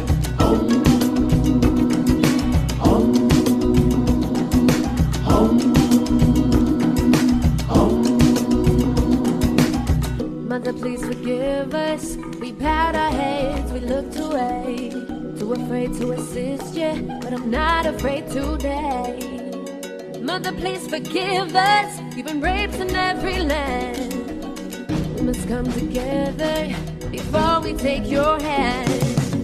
But if you are a mother or abuses we look on, you must know in your heart's space we are not safe with your son. Generations before you seemed you never had a boy, but the times they are changing, and it's time you had a choice.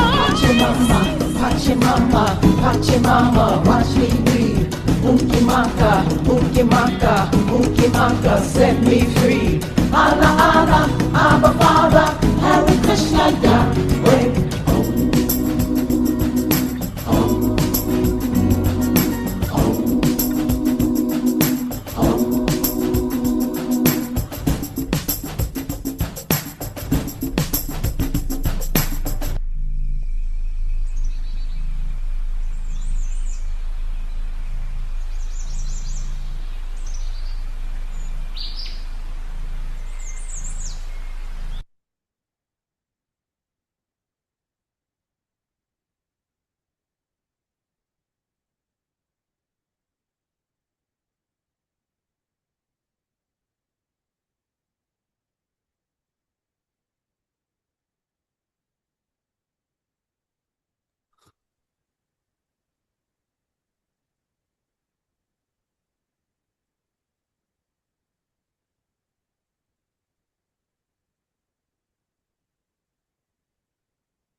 Do a gallery view so we can see everybody twinkling you. Anasuya, Susan, Connie, Kate, Christy Michaels, Jeffrey, so many of our friends. It's quite a juxtaposition of images, Piper.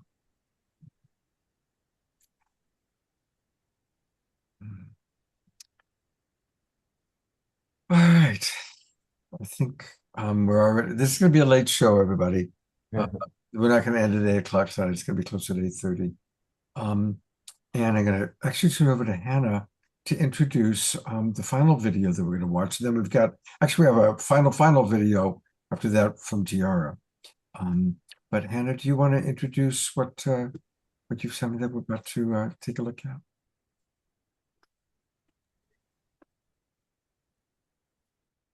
Are muted? I think there I am. Thank you, Piper, for that beautiful song. Yeah, I am going to show and share tonight a segment from a transformational ritual theater production that I was just part of, called Let the Wind Sweep Through, a conference of birds. And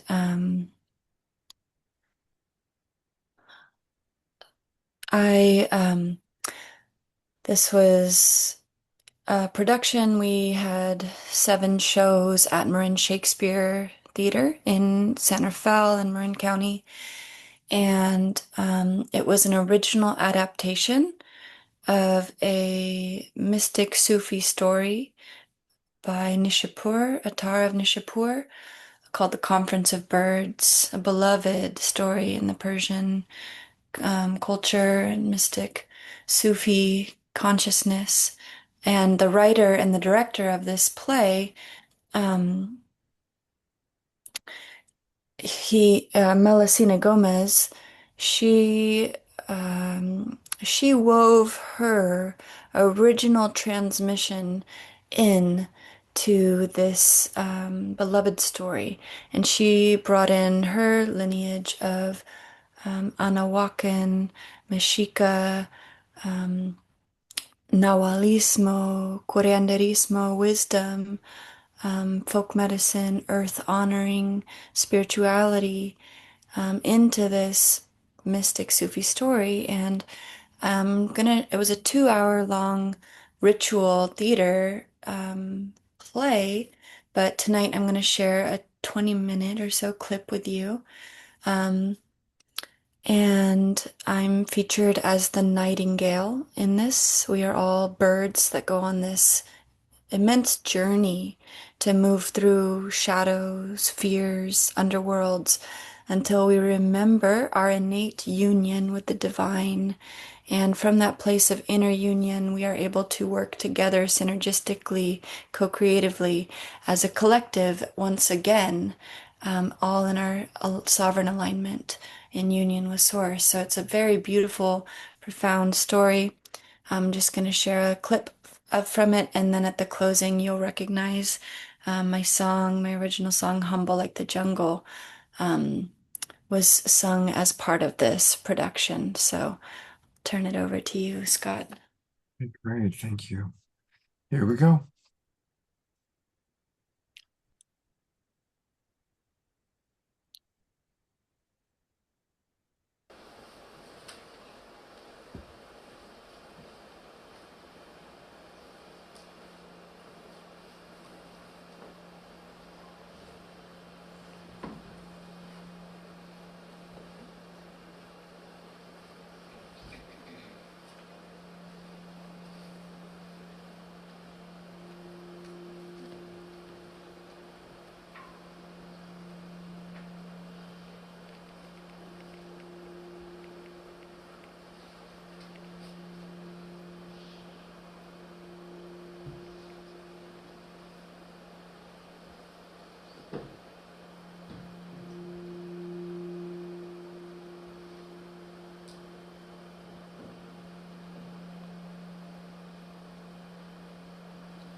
I'm one drop of rain in an ocean.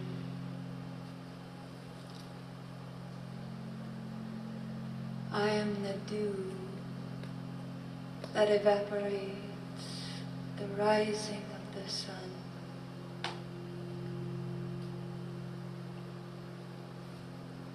I am the longing you remember and forget. For it is more painful to go on when it lives within you.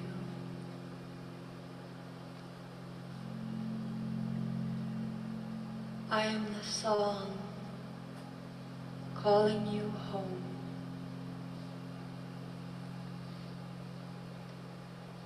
I am the words of the poet.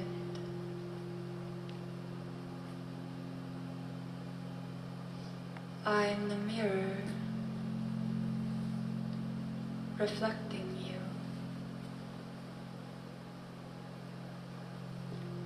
I am the fear of our separation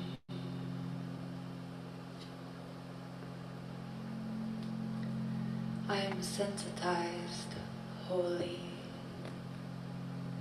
and feel your absence. I am hollow and holy, and this spaciousness inside is hungry. The valley of unity lay before them, and most were eager to go. Raven, however, came carrying the many worlds that she traverses. Raven, emissary of the ancestral and the chthonic. Raven, representative of the shadow and the liminal. Raven, with the extra membrane over her eyes, revealing the hidden aspects of the world. Raven, the murder attacking the nest of the familiar, the fairy tale villain, stealer of the light for humanity, keeper of memory. Raven, mystery in plain sight. But Raven would not enter the valley of unity.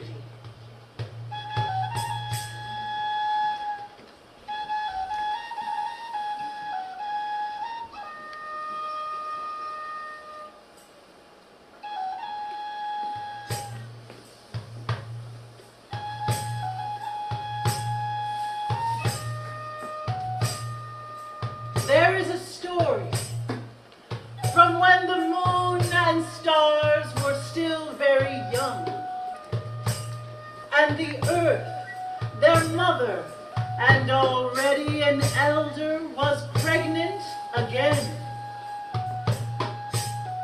It is said that the moon and stars were threatened by this new pregnancy. They were not in alignment with what it would bring. They decided it would be best to attack the moment that the new child was born. The earth, hearing of this, was heartbroken. But she heard a voice from inside of her that said, "Don't worry, Mother. When the time comes, I'll protect you."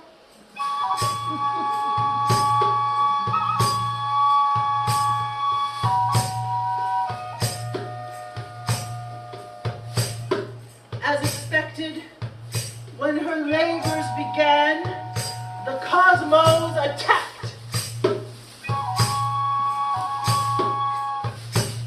But Huitzilopochtli, blue hummingbird flying left, was born a warrior, and with a hook in his hand, he battled his older siblings for the right to overcome limitations, bringing into the world will, discipline, and the ability to do what seems impossible.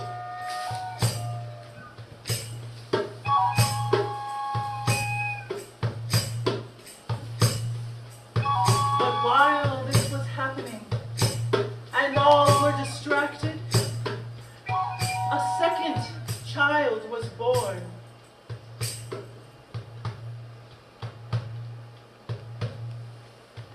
You, Molly Nolly, twin sister. You, goddess of earth magic and the feminine pathway to knowledge.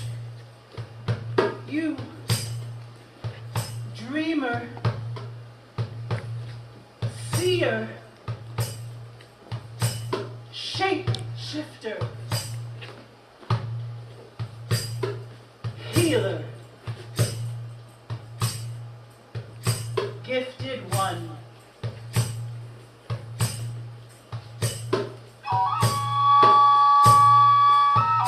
But when your mother saw you,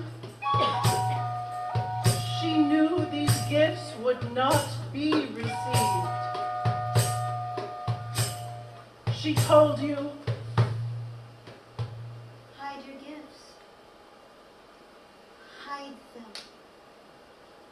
Hide until the dawn of new time.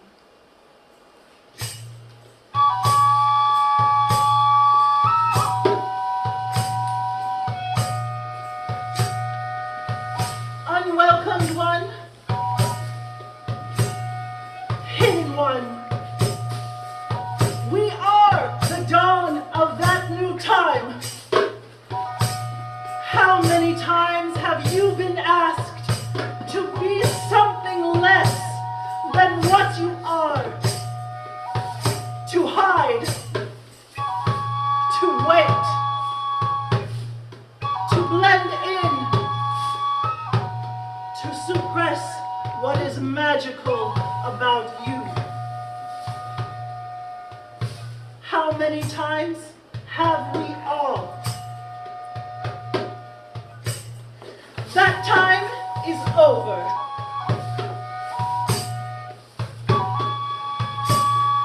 Time to release the legacy of danger, the pain, the sorrow, and the rage.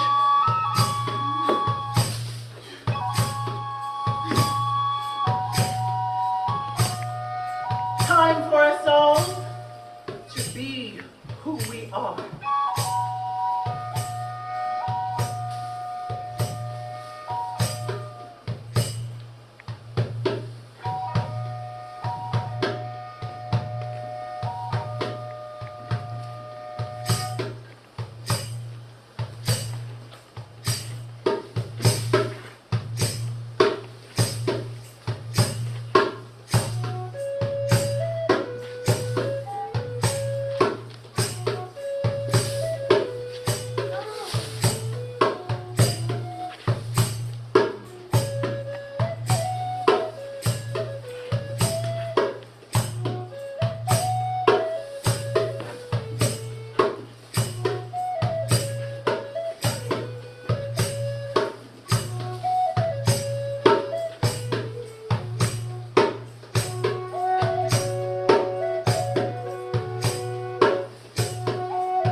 Ghost, I'll make you proud.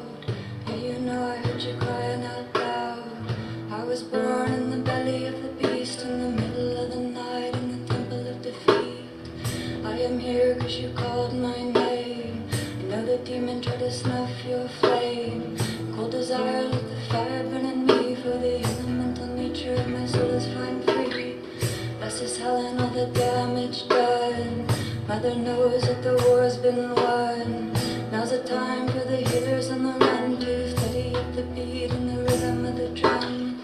Meditate, let it all arise. Celebrate every tear in your eyes. You are brave for just being alive, with a monumental way to forgetting your divine.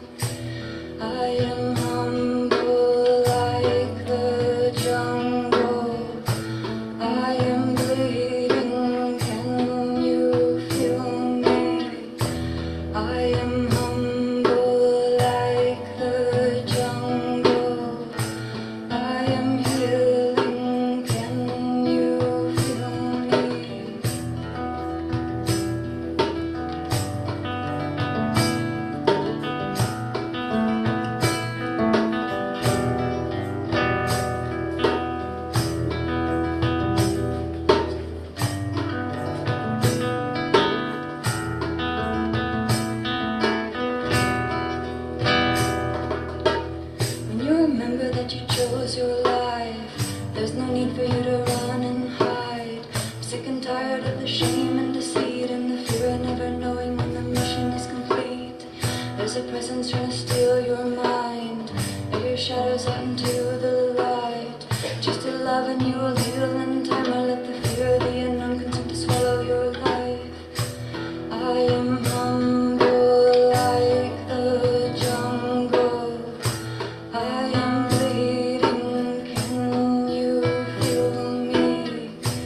the damage done.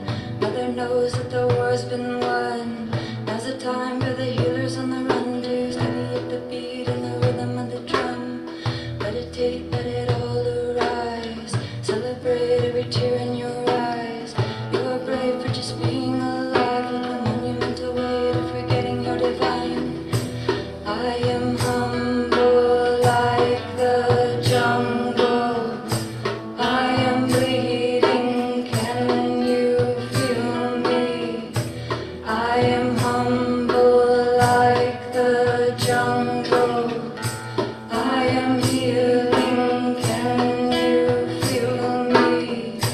I am humble like the jungle. I am bleeding, can you feel me? I am humble like the jungle. I am healing, can you feel me? Ooh, ooh, ooh, ooh. Eh, ooh,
Go to gallery review.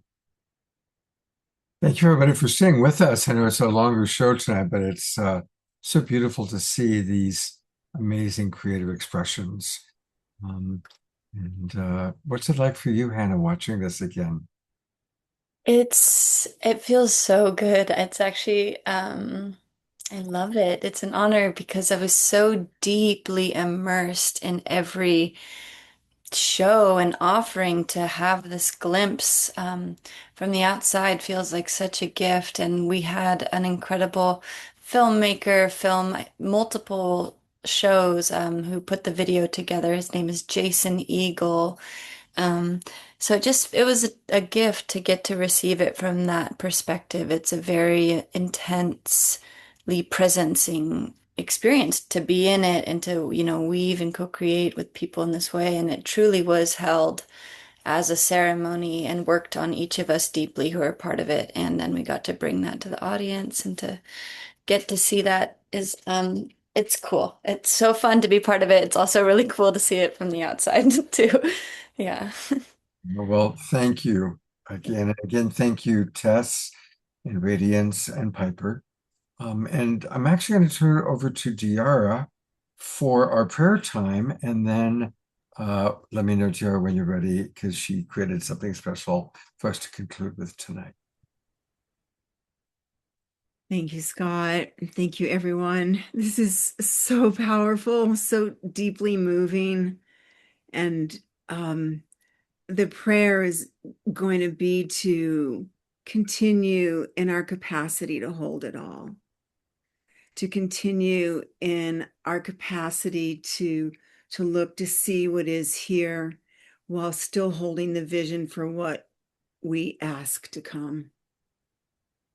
And so just breathing in the love, breathing in the light, allowing our bodies to integrate the power of everything that we've witnessed, the power of everything that we've seen, that we know. And may we continue to be sensitized while also receiving greater strength and resilience to allow our tender hearts to stay open while our eyes are opened wide. And while we know we don't understand all that's going on, we know that there is movement. We know that there is a progression toward greater love, greater understanding. And as those large shadows come up from the light, we remember that we can see through them and see more light on the other side. And as we blast that light through the shadow, we give great thanks for the love that's in this community and communities like this that hold us, that buoy us up when things feel so heavy, so much despair. And we allow ourselves to heal and be healed as we share the experiences that we've had individually and collectively. And we give great thanks that there's a listening now, that there's a place for this to be heard.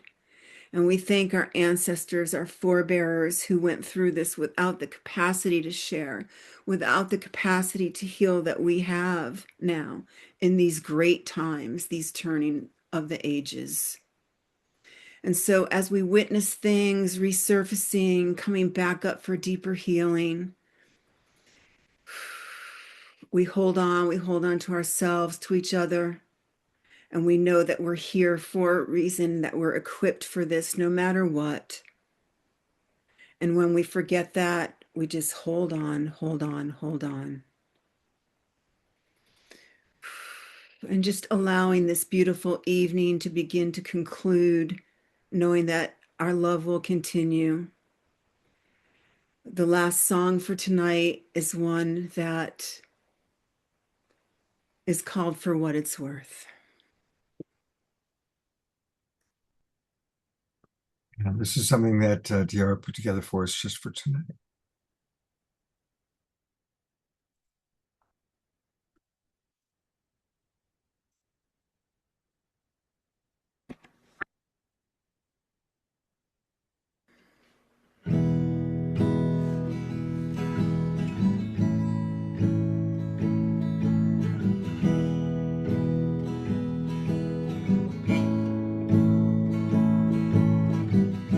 Something's happening here. What it is ain't exactly clear. There's a man with a gun over there. He's telling me I got to beware. I think it's time we stop. Children, what's that sound? Everybody look, it's going down. Ooh, going down. Ooh, battle lines being drawn. Nobody's right if everybody's wrong. Young people speaking their minds, getting so much resistance from behind. Oh, stop, children, what's that sound? Everybody look, it's going down. Ooh, going down. Ooh, what a field day for the heat. 1,000 people in the street and singing songs and carrying signs. Mostly say, hooray for my side. Oh, stop, children, what's that sound? Everybody look, it's going down. Ooh, going down. Ooh, paranoia strikes deep into your life. It will creep. It starts when you're always afraid. You step out of line, someone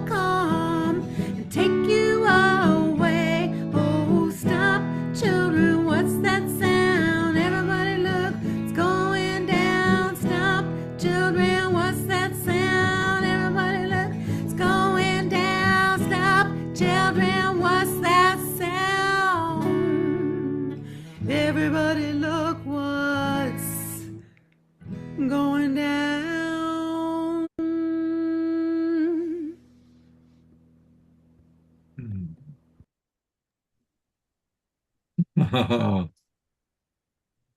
A very appropriate song. Full circle. You know, I think most of us can remember when that song first came out from Stephen Stills.